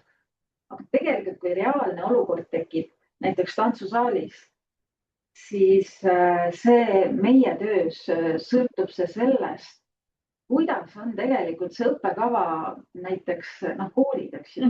Et kuidas on õppekava üles ehitatud nii, et see tudeng ei väsiks ära selleks hetkeks, kui tal on mingi koormus, eks on nädalakoormus, päevakoormus. Et see ongi see, mida nagu mina nägin, et meil oli puudu, et meil ei arvestatud sellega ja sellest tekivad ju vigastused, väsimused, kõik sellised asjad on ju. Ja see lõpuks on see, et võibki tähelida kellegi mingisuguse vigastusega, mille terviserikkega nii-öelda, sest et on aastaid olnud, kus see koormus on lihtsalt nii suur olnud, et ma ei kujuta ette, kuidas need inimesed on nagu ellu jäänud selle kõige kõrval. See on nagu umbes mingi ilge ambitsioon, prestiiž, eks ole, mida on vaja saavutada ja nagu lõpuks on niimoodi, et sa oled 4 aastaga nii läbi põlenud või kõik endast ära andnud, on ju. Kas kool peaks olema selline koht? Vaeva? No kindlasti mitte, jah. Et see ongi see, kui reguleerimine ei ole jõudnud sellega tasandile. Ma ei mäleta küll, et meil oleks osakonnas kuskil olnud mingisugused ohutusnõuded või asjad selle kohta, mitte keegi sellega ei tegelenud. Ja kui juhtus, siis oli umbes nii, et oi jumal, on ju. Nimelik. ja tegelikult ega see ongi, Merlel on selles mõttes täiesti õigus, et enamik tööõnnetusi juhtub mitte sellest, mitte teadmatusest või oskamatusest, vaid ongi mingi inimlik väsimus, mingisugused sellised nagu hoopis lihtsamad asjad, mitte see, et ma ei oska tööriista käsitseda, vaid see, et ma olen liiga väsinud, et seda teha või olen hajevil või mis iganes, on ju. Ja mingi probleem on nii suur, pean tööle minema ja ma olen nõrgendatud energiaga ja siis ma ei pane tähele ja kohe võib. Ja noh, see ütleme nagu töökeskkonnas mina ütlen, et see juht on nagu päriselt ohutuskultuuri looja, sest et kui mina ise juhina või ütleme töökeskkonna spetsialistina jalutan seal tootmishoones ringi näiteks kõpskingadega ja ilma igasuguste isikukaitsevahenditeta, kui ma nagu lähen pikemaks ajaks sinna, et ma ei kanna kõrvaklappe ega midagi, kuidas ma meestelt nõuan seda, et teil peavad olema müra summutavad kõrvaklapid, on ju. Ja ütleme siin samamoodi, et kui need õpilased õpivad seal koolis ja nad nii-öelda õpivad ennast ribadeks seal juba töötama, siis nad lähevad tööturule või nad teevad ise võib-olla mingisuguse tantsukooli, ega nad viivad seda sama kultuuri ju edasi. Ja siis me oleme veel eestlastena alati hästi uhked, et ma olen tänu sellele täna see, kes ma olen, sest mul on olnud elus nii raske ja ma olen hambad ristis pidanud kogu aeg kannatama ja nüüd ma arvan, et teised peaksid ka kõik minu ümber kogu aeg ainult kannatama ja virelema ja olema sellised. No vaata, me oleme hästi uhked selle üle, et tänu raskuste tähtede poole ikka. Tundub, et näitlejad tuleb veel hullem see, ma ei tea, see pärand, mis on tulnud mingi pärast, seal on nagu mingi üleinimliku, ütleme, kui tavakooli õpilane teeb mingi koormuse, siis neil on 2 korda või 3 korda nagu suurem koormus. Ja pärast on nad kõige madalama palgaga. Ja sa oled nagu terve oma selle nagu nooruse pannud sinna täiega ja pärast sa ei saa tööle nagu kuskile, kõik teatrid on täis või mida iganes seda tuua teatri looma järjekordseks. Et ühesõnaga kokkuvõte siis sellest, ega me ausalt öeldes selle nii-öelda töökeskkonna poole pealt nende nõuetega olemegi jõudnud ühele poole. Tegelikult neid ei ole nii väga palju. Kokkuvõttes siis teed ettevõtte ära, tee mingil hetkel, võta ette, mitte see ei pea esimese kuu jooksul toimuma, aga ühel hetkel, kui sa oled ennast tööle vormistanud või võtad endale siis selle töötaja tööle, tee see riskianalüüs vähemalt alguses ära. Et ka siis, kui sa ise oled, sest et teie tervis ei ole vähem oluline kui kellegi teise tervis, kui te tema tööle võtate, et lihtsalt mõtle läbi, no sinu puhul konkreetselt see sundasend, kui tihti ma tegelikult peaks neid pause tegema, sirutuspause selleks, et ma oleks terve, kui tihti ma päriselt vajan mingisugust massaaži või füsioteraapiat või midagi sellist, et ma kestaks, sest et hilja on mõelda selle peale siis, kui sa juba täiesti haige oled, siis su taastumisaeg on kordades pikem, on ju. Ja siis võib-olla luuagi oma see töökalender niimoodi, et kliendid loomulikult tahavad kõik heale teenusele tulla ja ise tahaks ka ju raha teenida, aga võib-olla jätta endale ikkagi sirutuspaus vahele, mitte niimoodi, et üks klient astub kabinetist välja, pühin ruttu need varbaküüned kokku ja juba tuleb järgmine, et nagu puhka. Ei no põhimõte on ju sama. See on see, sellepärast mina panin kodulette ainult 2 aega, mida üldse saab broneerida. Sest nagu näiteks ma tahan nagu hingata ka. Ma leian seda, et ma olen juba piisavalt palju tööd teinud. Ja üldiselt ongi nii, et ja tahtnud oma tervist, on ju, tänu sellele ma olengi nagu halvas seisus, et ja vaata, selle teadmiseni jõudmiseks oligi vaja enne ju mingisugused karmid kogemused saada. Et ma võin öelda kindlalt näiteks noored ripsmetehnikud praegu teevad endale ikka hullu pööra liiga. Neil on karpaalkanali sündroomid ja kõik asjad. See on nii peenike töö, sa oled kägaras seal selle kliendi kohal sundasendis, üritad talle neid ripsmeid peale kleepida, on ju. Ja ei noh, tõsiselt on, meil on käinud koolitusel mingi 20, kas ta oli 22 või 23, kes ütleb, et mu käsi on nii läbi, ma ei saa enam oma tööd teha, sest et ta ongi nagu mitu aastat niimoodi väga intensiivselt seda tööd teinud, on ju, ilma igasuguste pauside ja asjadetega, sellega teenib päris hästi. Siis sai võib-olla korraks Dubaisse reisile, on ju, tagasi tulles sa oled täpselt samas keskkonnas ja ütleme, et mis iseenda tööriietusse, tööjalanõudesse ja nendesse asjadesse puutub, siis inimesed tavaliselt ütlevad niimoodi, et võtan need vanad, et need käivad mulle töö juurde küll.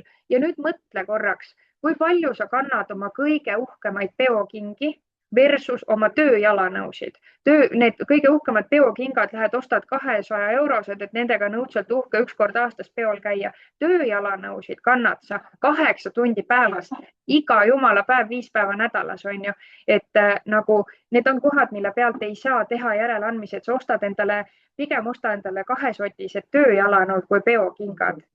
Jah, et see, kui sa üks õhtu tantsid ja pärast natukene hellad on tallad, sellest ei ole hullu. Odavatel kingadel tulevadki, need ju tudisevad, et ühesõnaga see lihtsalt, et hoidke iseennast ka, et see on hästi-hästi oluline. Seda nüüd ei nõua enam seadus, seda soovitab ergonoomika. Et järgmine teema, mis on nii-öelda töökeskkonnas see pool, mis, kui me jõuame sellest, mida peab tegema, selleni, mida võiks teha, ongi siis see mugavus. See siin on konkreetselt definitsioon keeleveebist. Sõnastikust ütleb, et ergonoomika on teadus inimesele kõige soodsamatest tegevusviisidest, vahenditest ja keskkonnast. Mina ütlen lühidalt, et ergonoomika on mugavus, sinu kui töötaja, kui iseenda mugavus. Ja see on selles mõttes hästi oluline, et sa ise saadki ennetavalt teha juba kõik selleks, et sa ei jääks nii haigeks. Noh, mingisuguse jälje see pikk töötamine meisse kõigisse nagunii jätab, on ju. Aga täpselt see, et kui ma tean, mis need riskid on, ma olen ka selle riskianalüüsi läbi teinud ja mõelnud, et enda jaoks läbi need asjad, siis ma saan enda tervist nii palju edendada ja parendada sellega. Nii, ma olen siia mingid lingid pannud, vaatame, mis ma panin siia. Ja ongi Ergovei, ühesõnaga Ergoveil nüüd sellel ajal, kui mina seal töötasin, oli teine omanik. Täna veab Ergoveid eest üks tore meesterahvas Siim, kes tegi eelmisel aastal avas Eesti esimese ergonoomikakeskuse Tallinnas Laki tänaval ja nüüd kohe-kohe avab ergonoomikakeskuse Tartus, kus on siis erinevad ergonoomikatooted ja asjad väljas, et see selles mõttes ei ole ettevõtte reklaam, sest ma ei saa selle eest midagi. Aga ma tean, et nad teevad asja päriselt südamega, et Eestis on hästi palju neid ettevõtteid, kes ütlevad, et nad müüvad ergonoomilisi tooteid, aga see sai mul Ergoveis töötades varem nagu juba väga-väga selgeks, et ergonoomiline ja ergonoomiline, seal on nagu üüratu vahe. Üks kasutab seda lihtsalt nii-öelda, ütleme müügiargumendina, teine müüb nagu päriselt ergonoomilist asja ja võtmetegur siin, mille järgi sa aru saad, kas see on ergonoomiline või see ei ole ergonoomiline mugavus. Et kui see asi sulle ikkagi on ebamugav, siis ta ei ole sinu keha jaoks ergonoomiline, ükskõik kui palju ta maksab või ükskõik kui hästi teda nii-öelda üritatakse sulle maha parseldada. Et vaatan korra siia. Jah. Selle võiks näiteks siia kindlasti. 100%. Aga töölaud ka kindlasti, jah. Nendeni me kohe jõuame ka, et kuidas neid valida, aga üldiselt sellest töökoha ergonoomilisest kujundusest, ütleme, Eestis on hakatud ergonoomikale järjest rohkem tähelepanu pöörama, on ju. Eriti suurt kõlapinda leidis see sellel COVID-i ajal, siis kui inimesed võtsid, ma töötasin siis Põlva ja kodukontorisse suundusime me kõik. Mina olin siis Põlva vallavalitsuses praktikal, ma õppisin assistendi tööd siis parajasti ja mul oli ettevõtte praktika, ma olin ja kes see sekretär, kes võtab vastu neid igasuguseid kirju, registreerib ja saadab edasi. Ma olin seal kabinetis, nii et meil oli siis ülevaade kõikidest nendest vallavalitsuse töötajatest ja siis ühel hetkel kõlasid häirekellad, et COVID on saabunud ja kõik suunati kodukontorisse töötama ja siis päriselt see oli aastal 2020 algus vist oligi niimoodi, et nad võtsid päriselt oma need, mitte laptopid, neil olid ju töö juures arvutikastid ja arvutimonitorid, nad võtsid monitori ühte kaenlasse, kasti teise kaenlasse ja läksid niimoodi koju ja nad läksidki koju, panid selle oma diivanilaua või köögilaua taha, ega kellelgi ei olnud ju paremaid vahendeid ja ei läinud väga palju aega mööda, kus hakati, et mul siit valutab ja sealt valutab, on ju. Et tegelikult see ergonoomiline töökoha kujundus ei ole mitte mingisugune ulme asi, vaid see on lihtsalt see, et kas mul on mugav istuda, kas mul on nii-öelda mugav tööd teha ja kui on mugav, siis su töötaja kestab ja sa ise ka kestad. Vastasel juhul ta hakkab su käest varsti küsima seda suurendatud mahus seda tervise ja sporditoetust, sest et ta on igatepidi haige ja ta tahab hirmsasti massööri juurde minna, aga töö juures ikka viriseb. Ei, no vot ongi see, et see on nagu. Aga üks esimesi olulisi võtmetegureid kindlasti on valgustus, millega me saame tegeleda ja ma olen siia nimelt kirjutanud valgustus ja mitte valgus, sest valgust on meil suhteliselt vähe ikkagi siseruumides. Eestis on pidevalt selline pime ja just, et valgustus on ülitähtis, see peab olema piisav ja ei tohi töötajat pimestada. Ebapiisav valgustus võib päriselt ka põhjustada tööõnnetusi juba ainuüksi sellepärast, et inimesel mingil hetkel hakkab silmade eest virvendama ja ta tekibki mingisugune topeltnägemine, nägemine on hägune ja nii edasi, et see nägemisteravus on ju langeb ja sealt on juhtunud küllalt, et juhtub asju. Kuidas seda siis valgustust nii-öelda parandada, mis te arvate, palju selline ergonoomiline ja hea töökoha valgustus võiks maksta, kui ma töötangi, ütleme, sa töötad oma kodus oma töölaua taga? Jah. Jah, paar tuhat. Töökoht on võimalik, ehk siis kui ma ütlen siin töökoht, siis ma mõtlengi teie konkreetselt seda, et te teete oma seda kontoritööd on ju arvutiga laua taga ja võtate ergonoomilise laualambi kasutusele. Kõigepealt alustame siis sellest, et milline see ergonoomiline laualamp üleüldse on, et mis vahe on tavalisel laualambil ja ergonoomilisel laualambil.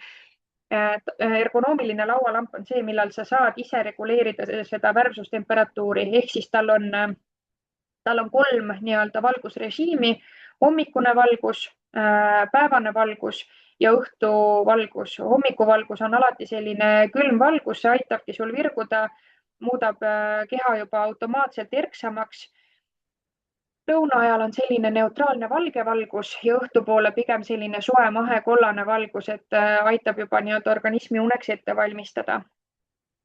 Sa saad lisaks sellele, et sa saad nii-öelda valida nende 3 erineva režiimi vahel, on ergonoomilisel laualambil võimalik ka siis sättida seda sama, ütleme, paned selle valge valguse peale ja siis sätid seda kas heledamaks natukene või tumedamaks, aga ta ongi ikkagi sinaka alatooniga heledam või tumedam, on ju. Samamoodi näiteks õhtuvalgus, et ta on see kollaka alatooniga valgus, aga lihtsalt, et kas ta on siis nagu valgem kollane valgus või siis tumedam kollane valgus nii-öelda, et jah, need on LED-id, need on hästi säästlikud ja üllatus, see ei maksa paar tuhat ega paarsada, see maksab paarkümmend eurot. Ja see on ka üks asi, mis sobib kindlasti, kellel mahub sinna sellesse eelarvesse. Näiteks meie Ergoveis ostsime neid soodsama hinnaklassi väga häid ergonoomilisi laualampe. Maaletooja ongi see UM5, toob maale neid Tirossi laualampe, neid müüakse ka Prismades ja igal pool, aga nad ostavad ka neid UM5 käest, sest neil on see ametlik maaletoomise õigus nii-öelda edasi müüb.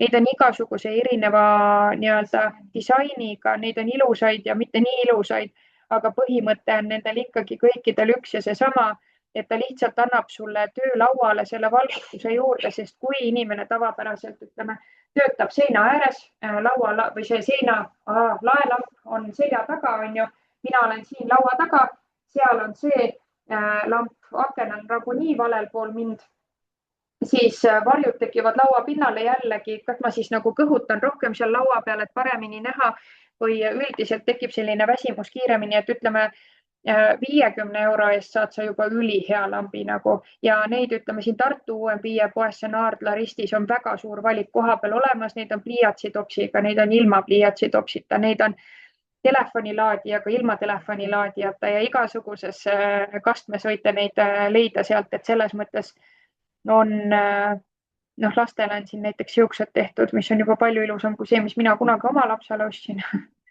et ühesõnaga need selles suhtes. Sa ise paned, vaata siin selle koha peal on erinevad need režiimid ja saad sättida seal, et ühesõnaga ei pea päris miljonit välja käima. Hästi väike asi. Midagi saab soodsalt ka, on ju. Võib-olla ikkagi tõuseb ka kõik. Ja, et selline nagu see valgustugevuse reguleerimine peaks siis hoidma keha nii-öelda loodusega ühes rütmis, et sa oledki hommikul erksam, päeval oled oma nii-öelda tipus ja õhtupoole siis rahuned jälle, et samamoodi ju nagu vaata päiksega tõuseb see sama rütm nii-öelda. Peaks aitama päris hästi ja nüüd siis töölaud. Töölauad tänapäeval ikkagi enamik inimesi kasutab juba seda tõstetavat töölauda ja tõesti väga-väga soovitan, et see annab võimaluse esiteks sinu enda keha pikkuse järgi sättida seda töölaua kõrgust, mida sa peaksid siis sättima, me kohe varsti vaatame need kõrgused ja asjad, kõrgused ja kaugused ka üle, aga annab siis sättida seda kõrgust istuvas asendis, aga eelkõige annab ta ikkagi võimaluse aeg-ajalt ka püsti seistes tööd teha arvutis. Alguses tundub väga võõras, pärast enam teistmoodi ei oska omast kogemusest, et Ergoways oleks olnud hästi naljakas, kui ma müün neid ergonoomilisi vahendeid, nii et ma neid ise kõiki omal nahal järgi ei proovi. Täna ma ei kujuta ette, et ma mingisuguse teise laua taga nagu püsivalt pikka päeva üldse töötaks, on ju. Et see on üli mugav ja jällegi ei maksa tuhandeid eurosid. Praegusel ajal võt seda töölauda ma ei soovita Ergowayst osta, sest et neil on see valik kokku kuivanud, nad otsivad endale nüüd head partnerit, aga Eestis on igasugused seisukid ja AJ tooted ja kõik sellised, nii kui Google'isse sisse lööte, tulevad need erinevad lahendused sealt, et ühesõnaga.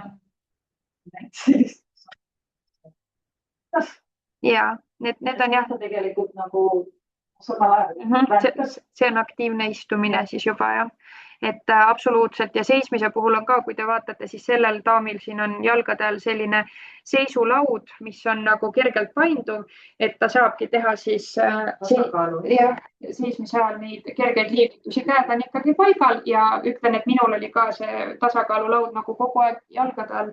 Nüüd on mul üks natukene teistsugusem matt, aga sellega harjub hästi kiiresti ära ja sa pärast ei kujuta ettegi, et kuidas sa varem üldse lihtsalt niisama nagu istusid. Spetsialistid ja füsioterapeudid ise ütlevad, et kõige parem tööasend on iga järgmine tööasend, ehk siis, et see peakski olema pidevas liikumises, vahetumises, et kui sul on juba liikuv töö, siis sinu õnn, selles mõttes Ants on sinu õnn. Ja mitte sagedamini sa liigud, seda parem on sinu verevarustus, ilmselgelt lihased puhkavad eelmisest asendist, on ju, energiatase püsib ühtlasem, et üldiselt nendel, kellel on see liikuv eluviis või liikuv töö, nad ei ütle kunagi, et mul päeva teises pooles on täiesti niimoodi, nagu oleks puuga pähe saanud. Mina praegu oma istuva töö juures tunnen küll seda, et peale lõunat on niisugune tunne, et kui ma kohe ühte tassi kohvi ei saa, siis mina jään lihtsalt magama. Et ühesõnaga see sättimine on üli oluline. Vaatame, mis meil siin tavaneb. Liikumistreeni päevas. Et see istumise hommikus, see töö tegemine nagu passiivne ja siis kohe selline aktiivne otsa, siis tasakaalustab päeva. Jah. Ükskõik missuguses variandis see liikumine. Hommikul kella 6 juba pea. Trenn või? Ei tuled alla ja. See on maatöö trenn. Aga selline spetsiaalne nagu kehaline trenn. See on natuke teisega jobi. Seal on võtta pulss ja kõik on hoopis teine. Lihased saavad nagu spetsiifilisemalt koormus. Need lihased, mida sa nagu nende asjade igapäevategev liikumiste nagu jaoks ei kasuta. Ütleme, ma käin ka, mul on 360 meetrit tee otsa. Iga päev ma käin tee otsa ja tagasi, et jalalihased saaks trenni.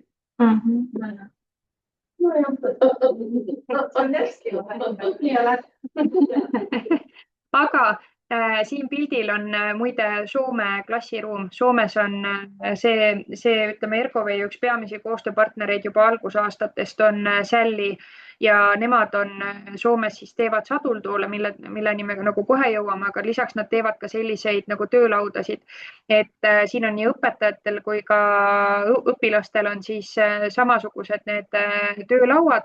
Seda ei ole siit pildi pealt väga hästi näha, aga need ei ole mitte tavalise sirgäärega lauad, vaid neil on see sisselõige. Vaata, palun, kas Triinul on ka sisselõikega lauda?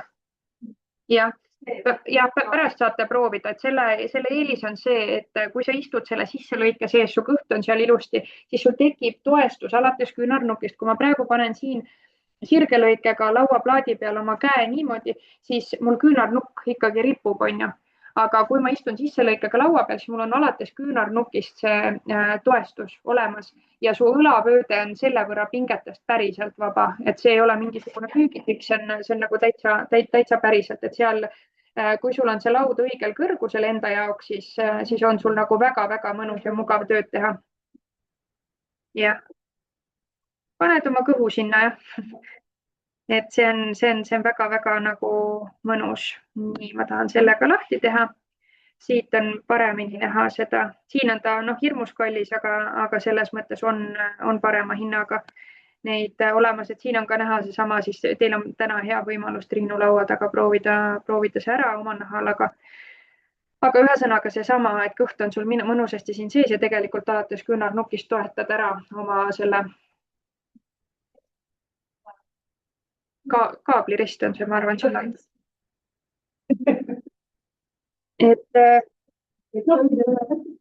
Aga kui me juba töölauast räägime, eks ole, üks asi on see, et ta võiks olla reguleeritav sinu enda keha pikkuse järgi, sest enne te pahvatasite naerma, kui ma ütlesin, et ma annaks Annile 43 suuruses kingad, aga töölaudadega paraku on niimoodi, et mina võin olla 160, teine mees on 190, aga meid pannakse samasuguse laua taha istuma, kui meil nii-öelda valikut ei ole, on ju. Ja eriti hea on siis see, et tänu Ergovee tööle, kui ma käisin nendes töökeskkondades, millest mõned olid ikkagi imeuhked Tallinnas kuskil suurtes nendes tornhoonetes kesklinnas on ju, mis on tõesti nagu mingid miljoneid maksavad, seal on jõusaalid ja töötajad võivad vahepeal magada ja nagu massaažitoolid ja kõik asjad nagu kogu aeg lihtsalt friikasutuses.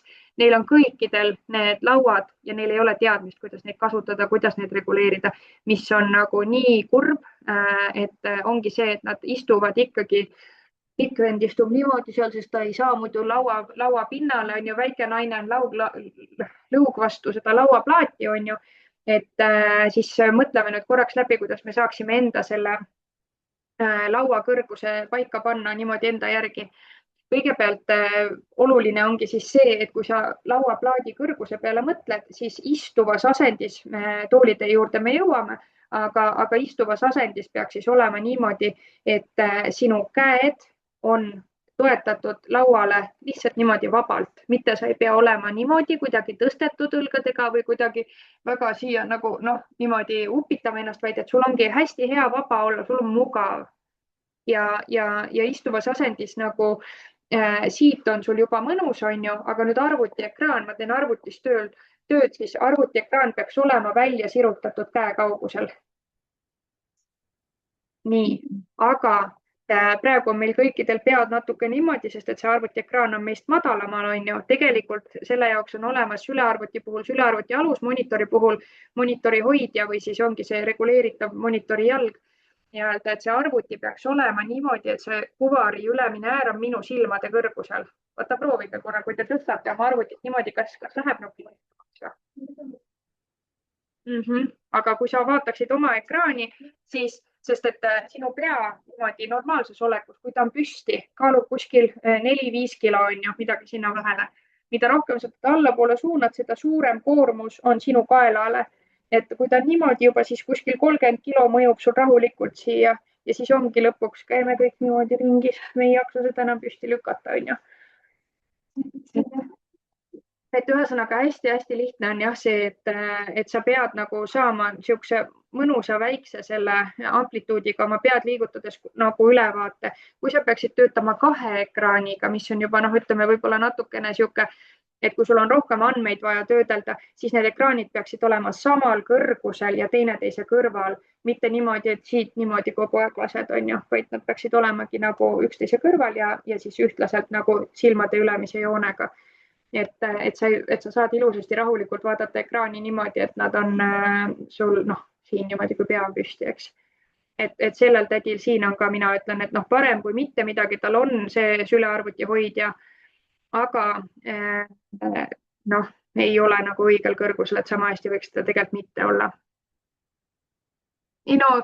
päriselt, sest et see, ütleme, kui ta juba paneb oma läpaka sellisesse asendisse, siis see tähendab seda, et tal peab olema eraldi hiir ja eraldi klaviatuur, ehk siis tõsta see juba natukene veel kõrgemale, on ju.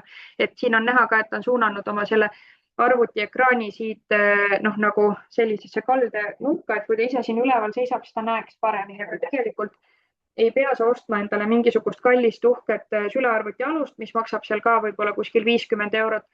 Pane patakas raamatuid siin alla, täiesti piisab, et nagu koduste vahenditega saad teha endal selle olemise juba nii palju mugavamaks, on ju. Käisin Soomes, meil oli selline, ma käisin mööda sellisest kontorist, kus oli näha, et selles mõttes oli nagu klaasist kõik see ja seal olidki need püstised lauad ja nad töötasid, see kogu kontor oli niimoodi, et see oli ikkagi väga, ma arvan, 10 aastat tagasi. Ja see ongi see, et Eestis me jõuame sellele aeglaselt järgi, vaata nagu see Tallinna massüürid ütlevad ju ka kõik, et rohkem on ikkagi endiselt seda Soome vanemat generatsiooni neil massaažilaua peal, et nemad pööravad sellele tähelepanu. Eestis siukene keskmine pensionär ei jõua sinna, kas ei ole raha või siis ei ole lihtsalt niimoodi seda teadmist ja ma olen ju harjunud, et mul see selg on ju 20 aastat juba valutan, mis ma sinna massööri juurde lähen. Selle peale ei olegi harjutud raha ju nagu vanust. Jah. Täpselt. Ja siis töötool, eks ole, et kui me selle lauaplaadi peale mõtleme, et mul siit võiks olla nagu mugav asend ükskõik millise tooli peal ma istun, on ju, siis tegelikult töötooliga ma saan väga palju reguleerida seda, kuidas ma tunnen ennast tööpäeva lõpuks. Sest et isegi kui ma istun selle tavalise nii-öelda mitte reguleeritava laua taga, siis istumiskõrgus aitab siin päris palju kaasa. Et üks variant on, mis on nüüd siis võib-olla tõesti läheb nagu alguses, kui ei ole sellega kokku puutunud, on sadultool läheb võib-olla ulmevaldkonda natukene, aga mina igapäevaselt sadultooli peal ainult istungi ja see on nagu päriselt väga-väga mugav. Et seda saab üles-alla reguleerida ja sadultooliga istudes on see, et siis juba selle laua taga enam istuda ei saaks, sest sadultoolil sa istud loomulikult juba natukene kõrgemal, nagu siit pildilt ka näha on. Et sadultoolidega tuligi turule näiteks Sally teeb väga-väga häid sadultoole seal Soomes ja neid näiteks seal ergonoomikakeskuses kõiki ka proovida saab. Neid on erinevaid, on staatilisi, on kiikuva funktsiooniga. Kiikuva funktsiooniga sadultool annabki sulle siis selle tunde, et see on päriselt, esiteks on see sadultool ise, nagu sa istuksidki hobuse seljas, see on selline nagu loomulik, ütleme ongi selline asend, eks ole. Ja teine asi, see kiikumisfunktsioon sinna juurde annab selle, et su kõhu ja seljalihased pidevalt istumise ajal ka nagu töötavad. Ma küsiks siia juurde, mis te arvate, kas sellel toolil võiks olla seljatugi ka? Jah, sest et kas sa kõndides vajad seljatuge või? Sa oled juba nagu selles sellises aktiivses asendis, see ei ole ju passiivne. Absoluutselt, sest et siin see nagu, me laseme ikkagi päris palju lihasgruppe lõdvaks, kui ma juba toetan ennast, lasen lösakile, on ju, aga tegelikult seda ei ole vaja ja see ei väsita, selline istumine ei väsita.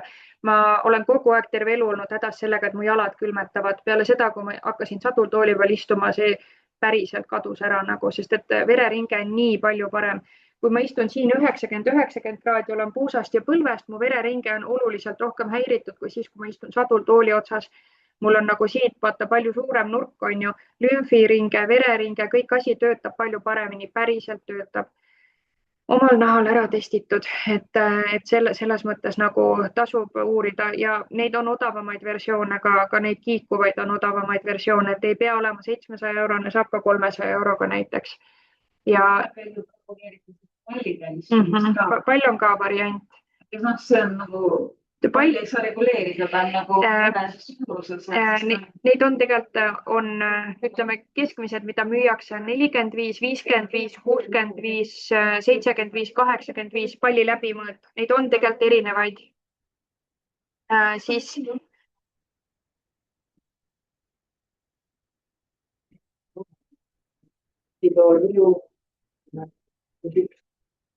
ma käin rändamas. Ja, sest et Soomes näiteks inimesed istuvad ju köögis sadultooli peal, ilma naljata nagu köögis istud, hakid porkandit seal, istud oma sadula otsas, päriselt nagu meil päriselt see nagu Triinu, kes selle Ergovei kunagi lõi, ta oli sällis nendega, vaata, kuna ta oli esimene inimene Eestis, kes sai Euroopa ergonoomide sertifikaadi, ta käis üle maailma nendel messidel ja kõikidel ja eriti palju käis ta Soomes seal sällis. Ta on nagu nii ägedaid pilte näidanud sellest, kuidas oligi seal, käisid ka mingite inimeste kodudes nagu, kes ongi teinud oma nagu pannud, kui sul on see klassikaline baaripukk või baarilett, baaripukkide asemel on sadultoolid nagu sest nad nagu suhtuvad nendesse asjadesse teistmoodi hoopis. Et võimlemispall on ka variant, mida Merle ka juba korra mainis, eks ole. Võimlemispalli peal saab tegelikult istuda edukalt ka nii-öelda pikemat aega, aga see kokkuvõttes ikkagi olen ka proovinud, lapsele ostsin ka selle esialgu, ei ole väga mugav, et võimlemispalle on erinevas suuruses, siin on ka näiteks 45, 55, 65, 75 ja 85 sentimeetrit, see on siis palli läbimõõt. Pikkussoovitused on ka siin juures, et millist palli valida. Samas ütleme, sihuke väga väike investeering on ju, aga võib-olla mitte nii ilusaks. Ja siin on ikkagi näha, et ütleme, ta sadultooli efekti ta päris ei anna. Ta on parem selles mõttes jällegi, et ta liigub ikkagi natukene istumise all ja just lihtsamalt kui ütleme staatilise tooli peal on ju. Aga on tegelikult ka väga ilusaid neid neid me ka mingil hetkel kõvasti müüsime.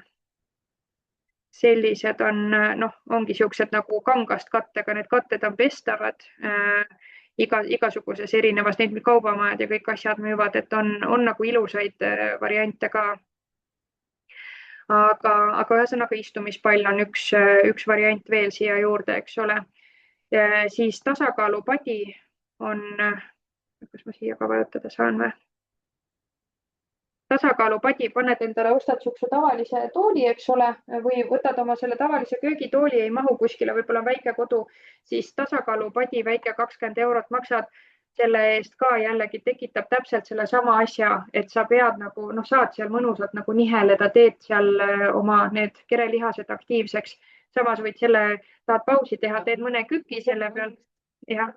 Aga pigem ei leia väga kasutust, on ju? No ma teen ikka oma jalgadele. Okei, väga hästi. Siis üks asi, mis on nagu kindlasti veel, kes ütleb, et lähed proovid ära. Ma ütlen, et mille järgi sa selle õige ergonoomilise vahendi endale leiad, ainult proovides ära osta, palun lihtsalt e-poest mingit suvalist käkki kokku, sest et kui see sulle ei sobi, siis on see raha lihtsalt läinud, on ju. Mine proovi. Ma usun, et ma ei ole 100% kindel, aga ma usun, et tänaseks ka juba teised kauplejad lubavad nii-öelda proovida. Ergoveis me oleme kogu aeg pakkunud seda tasuta proovinädalat, võtad endale selle sadultooli nädalaks tasuta koju. Ma ei tea, kas see Siim ka seda täna enam pakub, aga saate uurida, vähemalt seal koha peal kindlasti saab neid tooteid katsetada nii Tartus kui Tallinnas siis. Et varem oligi niimoodi, et nädalaks võtad endale selle tooli või hiire või laua, annad allkirja ja selle vastu siis nii-öelda, sest et kui sa selle taga ikkagi paar pikka päeva tööd ei tee, sa ei tea kindlalt, kas sobib valguses või iga asi tunduda. Tegelikult on täitsa hea, on ju. Et siis neid ütleme võõramaid asju tasub kindlasti proovida. Kes jääb nagu 100% ikkagi kontoritooli juurde, siis üks ülihea kontoritool ja soodsas hinnaklassis võrreldes nendega, mis siin meil pakutakse, et on ergonoomiline, on selline nagu see tuleb Leedust vist. Ja ma näitan teile, miks ta hea on. See annab väga elavalt edasi selle, mis teeb ühest kontoritoolist. Siin näitab neid reguleerimisfunktsioone. Sa pead saama reguleerida kõrgust. Kui sul on käetoed, siis käetugesid pead saama liigutada. Istmeflaati kindlasti, kaldenurka, sügavust saama sättida. Käetugede puhul, ütleme, käetoed tegelikult ei ole nagu möödapääsmatult vajalikud. Kui sul oleks sisselõikega laud, siis käetoed on täiesti üleliigsed. Aga kõige olulisem asi on siin selja nimme osa toestus, sest see on esimene asi, mis inimestel alati nagu tunda annab ja ka see nii-öelda seljatoe reguleerimine. See, et sa sellega kiikuda saad, ei ole nagu esmane, aga lihtsalt, et tavaliselt selliste funktsioonidega nagu tooli samas hinnaklassis üli raske leida, et need on nagu vastupidavad ka. elukaaslasele kinkisin ka selle sama firma tooli kunagi, ütles, et nagu on ka samamoodi igasugustel nii-öelda headel kontoritoolidel istunud, aga kui sa ei saa teda oma keha järgi sättida paika, siis ta ei ole sinu kehale hea. Et ilmselgelt ei ole nagu võimalik nii-öelda leida, kui sa ei proovi ja see just see nimme osa on see, mis inimestel tavaliselt ütlevad, kõik istuvad töötegijad, et mul selg valutab, on ju. Et selleks on ka mingisuguseid soodsaid 20-euroseid lahendusi, et ostad endale eraldi nimme toe. Ma ei tea, kas ma siit selle üles leian, nad on seda kõvasti muutnud. Ja võid selle oma mingisugusele tavalisele nii-öelda köögitoolile või suvalisele mittereguleeritavale kontoritoolile panna sellise, aga siin on see, et sa ei saa seda jäikust nii-öelda muuta. Et kui sa nagunii juba uut tooli plaanid osta, siis mina soovitan vaadata selline, millel sa vähemalt seda selja nimme osa saad nagu sättida enda järgi paika. Aga see on ka parem kui mitte midagi, ütleme nii. Ja need pukktoolid, neid ma päriselt ei soovita, ma isegi tegelikult ei taha teile seda pilti eriti vist näidata. Ma vaatan korra, kas ta näitab või näita.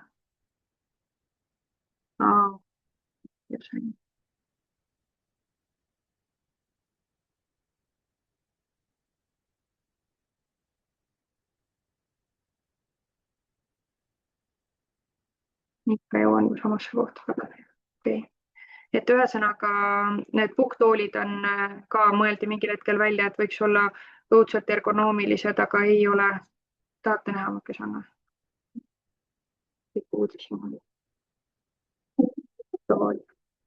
Mingi sellise asja otsas kõigud ja siis arvad, et see on ergonoomiline. Tegelikult ei ole, sest et siin on see, et esiteks ta surub sul täpselt samamoodi siit vaagnast nagu seda vereringet kinni, vaata, see sadultooli ongi see, et sul nagu, jah, just, et sama raha eest saab parem asja nagu, ütleme ergonoomid nagu päriselt ei soovita seda ja siin on ta üldse. Tahaksite päev otsa siukses asetis tööd teha. Et ühesõnaga, kui te nüüd hakkate endale ka töötukassa raha eest võib-olla neid vahendeid valima, teil on mingisugune eelarve nende asjade jaoks, siis lihtsalt enne, kui te otsuse langetate, siis katsetage ära, et ärge ostke pimesi. Kuigi mul on kodus köögis just pukktool, aga mees ise tegijale. Et selline mõnus nagu nii hea lihtsalt, uues jooksed ringi aias ja siis tuled sinna kööki ja hakkad veel nagu midagi tegema püsti jala peal. See on nii hea, kui on nagu mingi kõrgem tool, ta ei ole nagu, ta on nii, et nagu toetab natukene tagumikku, aga ei ole jalgade peal. Saad ikkagi, jah. Aga need asjad siin ei ole oluline pöörata tähelepanu sellele, et see kindlasti sällitöökoht oleks, et see on siis umbes sama, et kas ma ostan särgi või Hilfigeri särgi, on ju, et märk ise ei ole nii oluline, olulisem on see, mis ta sinu kehaga teeb, on ju. Et ütleme siuke tavaline, kui ma siin nagu ikkagi päevad läbi töötaksin täpselt selle sama laua ja selle sama tooliga, siis päris kindlasti aeglustub minu vereringe, hingamine muutub pinnapealsemaks, sest ma olen kokku surutud. Õla ja kaelalihased lähevad pingesse, lülisamba asend on halb, seedimine muutub aeglasemaks, vaagna ja suguelundite sisemine tervis on halvem, kahjulik, puusaliigese nurk on ju ja nii edasi. Et kui sul on, ütleme, hea töötool, mis toetab sinu kehaasendit, nii-öelda on sinu keha pikkusele vastavalt reguleeritud töölaud samamoodi, siis kõik need samad asjad. Ja see on lihtsalt ühekordne investeering sinu enda tervisesse.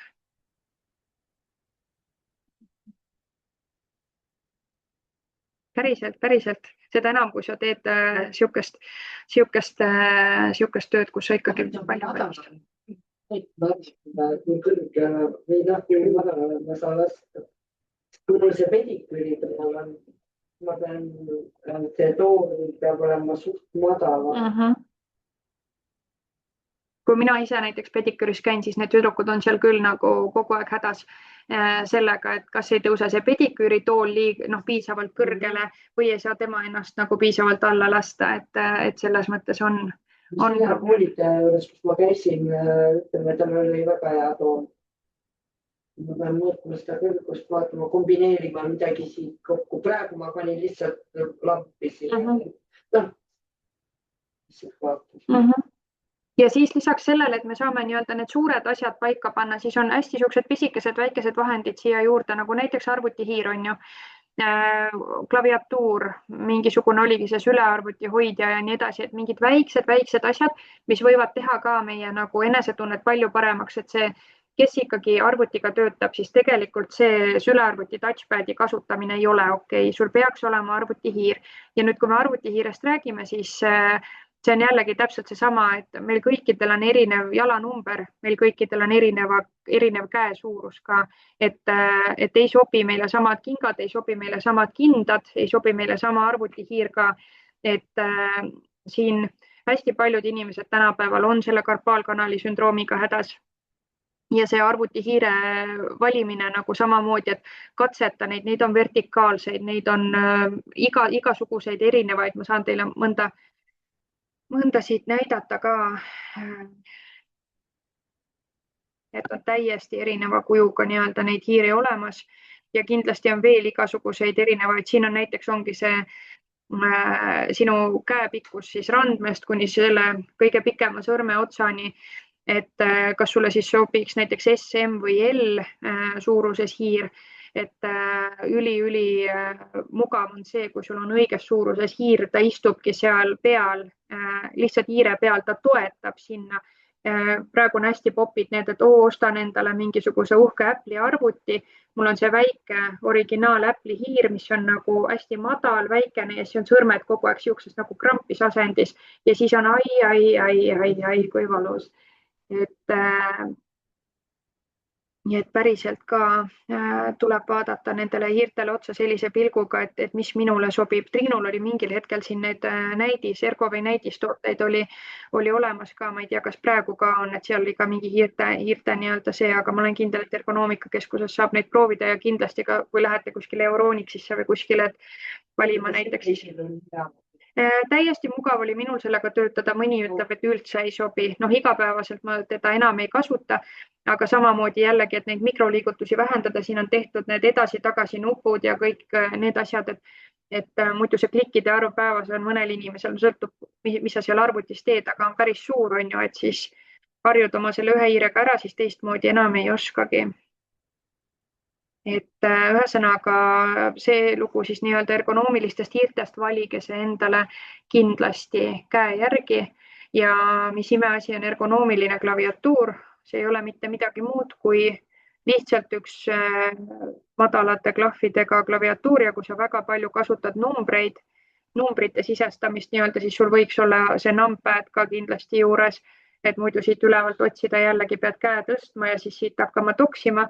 Versus see, et paned siit nagu tavaklaviatuurina, aga näiteks selline pisikene, see on nüüd ilma numpadita, aga ütleme, et ta ei ole mitte millegi muu poolest nagu eriline kui see, et tal on madalad klahvid. Mäletate neid vanu arvutiklaviatuure hästi kõrgete klahvidega, sa pead ikka toksima, et see täht tuleks, on ju, et ärge neid enam kasutage, et neid ergonoomilisi klaviatuure on ka igas hinnaklassis ja kellel on võimalik panna nii-öelda see raha töötukassa arvelt, et siis soovitan väga. Aga sellega siis nüüd siukene lugu, et kokkuvõttes pöörake tähelepanu enda tervisele, ostke endale head töövahendid, tehke see ühekordne investeering, töötool, töölaud, kui võimalik, eks ole, valgus ja nende väikeste vahendite puhul siis vaadatagi seda, et kas ma saan selle näiteks sülearvuti ekraani tõsta oma silmade kõrgusele mingisuguste koduste käepäraste vahenditega või ma ostan endale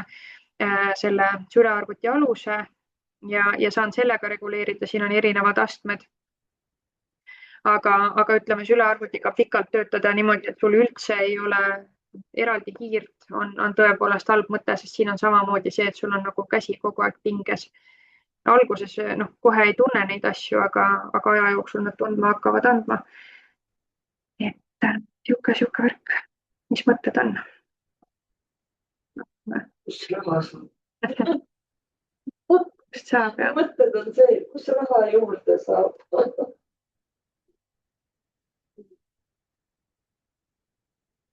Mis on üks asi, mis sa teeksid nüüd teisiti kui enne tänast loengut?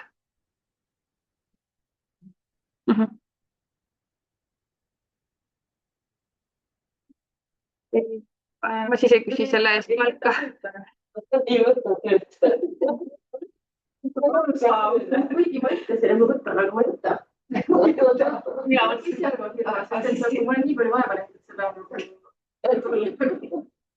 Aga tegelikult see on see, et et tema teeb oma firma ja sa maksad talle kui ettevõttele, see on täiesti okei asi. Samamoodi näiteks see Helena tantsukool, tal on nagu kõik need tantsuõpetajad, on tal lihtsalt on oma OÜ-dega ja ta maksab neile teenusarvet, siis tema teenuse osutajana ise vastutab selle eest, et ta tuleb sinu töökeskkonda, sest see vastutus ongi väga suur ja need maksud ja kõik asjad, mis sa töötaja pealt maksad, ongi väga suured. Ja tegelikult täna on see ettevõtte asutamine meil nii lihtne, ühe korra maksab see inimene 265 € ära, sissemaksat ju enam tegema ei pea. Ja sul, ütleme, sina oled selles mõttes vastutusest vaba, te olete nagu partnerid, te olete võrdsed, on ju. Paljudel on, aga kardan, et tantsukoolid. Ma ei ole nüüd kursis, aga mulle tundub, et väga ei olda. Ei tehta seda asja, sest see ei ole nagu ikka kokku. Aga eks elu sunnib. Mingis mõttes ka, et võib-olla see asi muutub. Riigileedu tuleb enda taskus panna või saab sellega 6000 sisse suunata? Sa täitsa alguses pead selle ikkagi oma raha eest ära maksma, sest et kõigepealt sul ei ole ju ettevõtet, ehk siis see protsess näeb sul siis lõpuks välja niimoodi. Sa saad Töötukassa käest otsuse, palju õnne, maksame sulle toetust, siis läheb aega neil kuni 10 tööpäeva, et nad kannavad sulle toetuse üle. Selle toetuse kannavad nad sinu päris pangaarvele. Selle hetkeni sa ei tohi ettevõtet registreerida. Kui toetus on sinu pangakontole laekunud, siis sellel hetkel saad sa ära registreerida oma ettevõtte. Oma ettevõtte registreerid sa oma raha eest. Maksad iseenda isiklikult kontolt 265 € riigilõivu. Maksad riigilõivu ära, ettevõte on registreeritud, siis saad sa teha ettevõttele pangakonto, on ju. Teed ettevõttele pangakonto ära, kannad 6000 € täpselt, või ütleme täpselt selle summa, mis Töötukassa sulle üle kandis, kui sul on see 5998,50 kannad täpselt sinna oma ettevõtte kontole, selgitusse ongi see EVAD toetus, eks ole, ja siis kui see on jõudnud sinu ettevõtte kontole, siis sellel hetkel võid sa 265 € oma isiklikule kontole tagasi kanda. Ehk sa lihtsalt liigutad seda raha ja see on ülioluline, sest see õige summa peab jõudma ettevõtte kontole ja sealt õige summa pead sa kandma endale tagasi. Ja oma otsus siis, kuidas sa teed, kas sa siis kannad või ei kanna, et kas sa paned selle 265 € sinna EVATisse või ei pane. Ma ei taha nüüd üldse. Ma juba kärpisin ennast.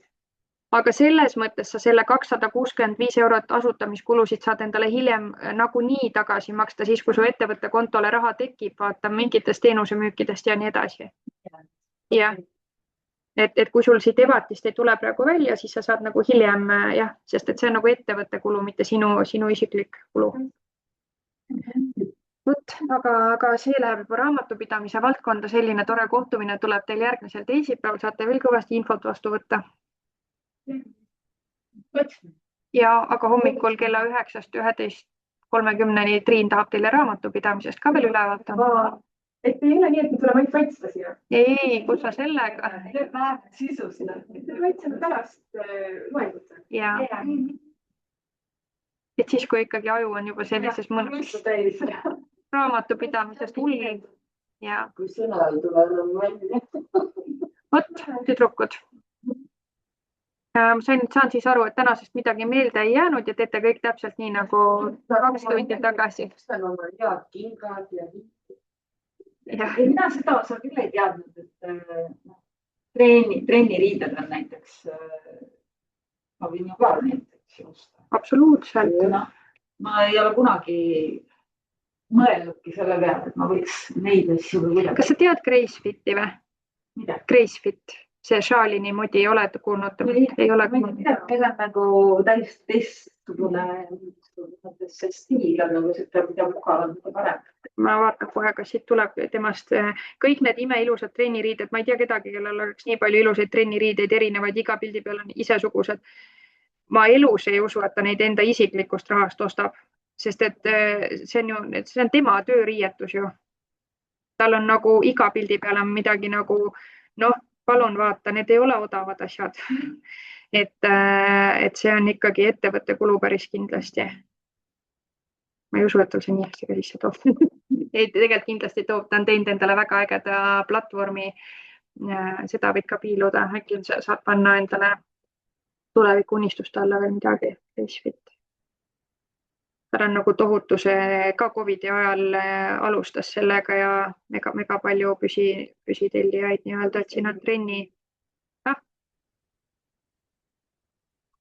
Alguses oli tal see leht natukene teistsugune. Ja, aga hästi-hästi palju erinevaid neid koduseid treeninguid.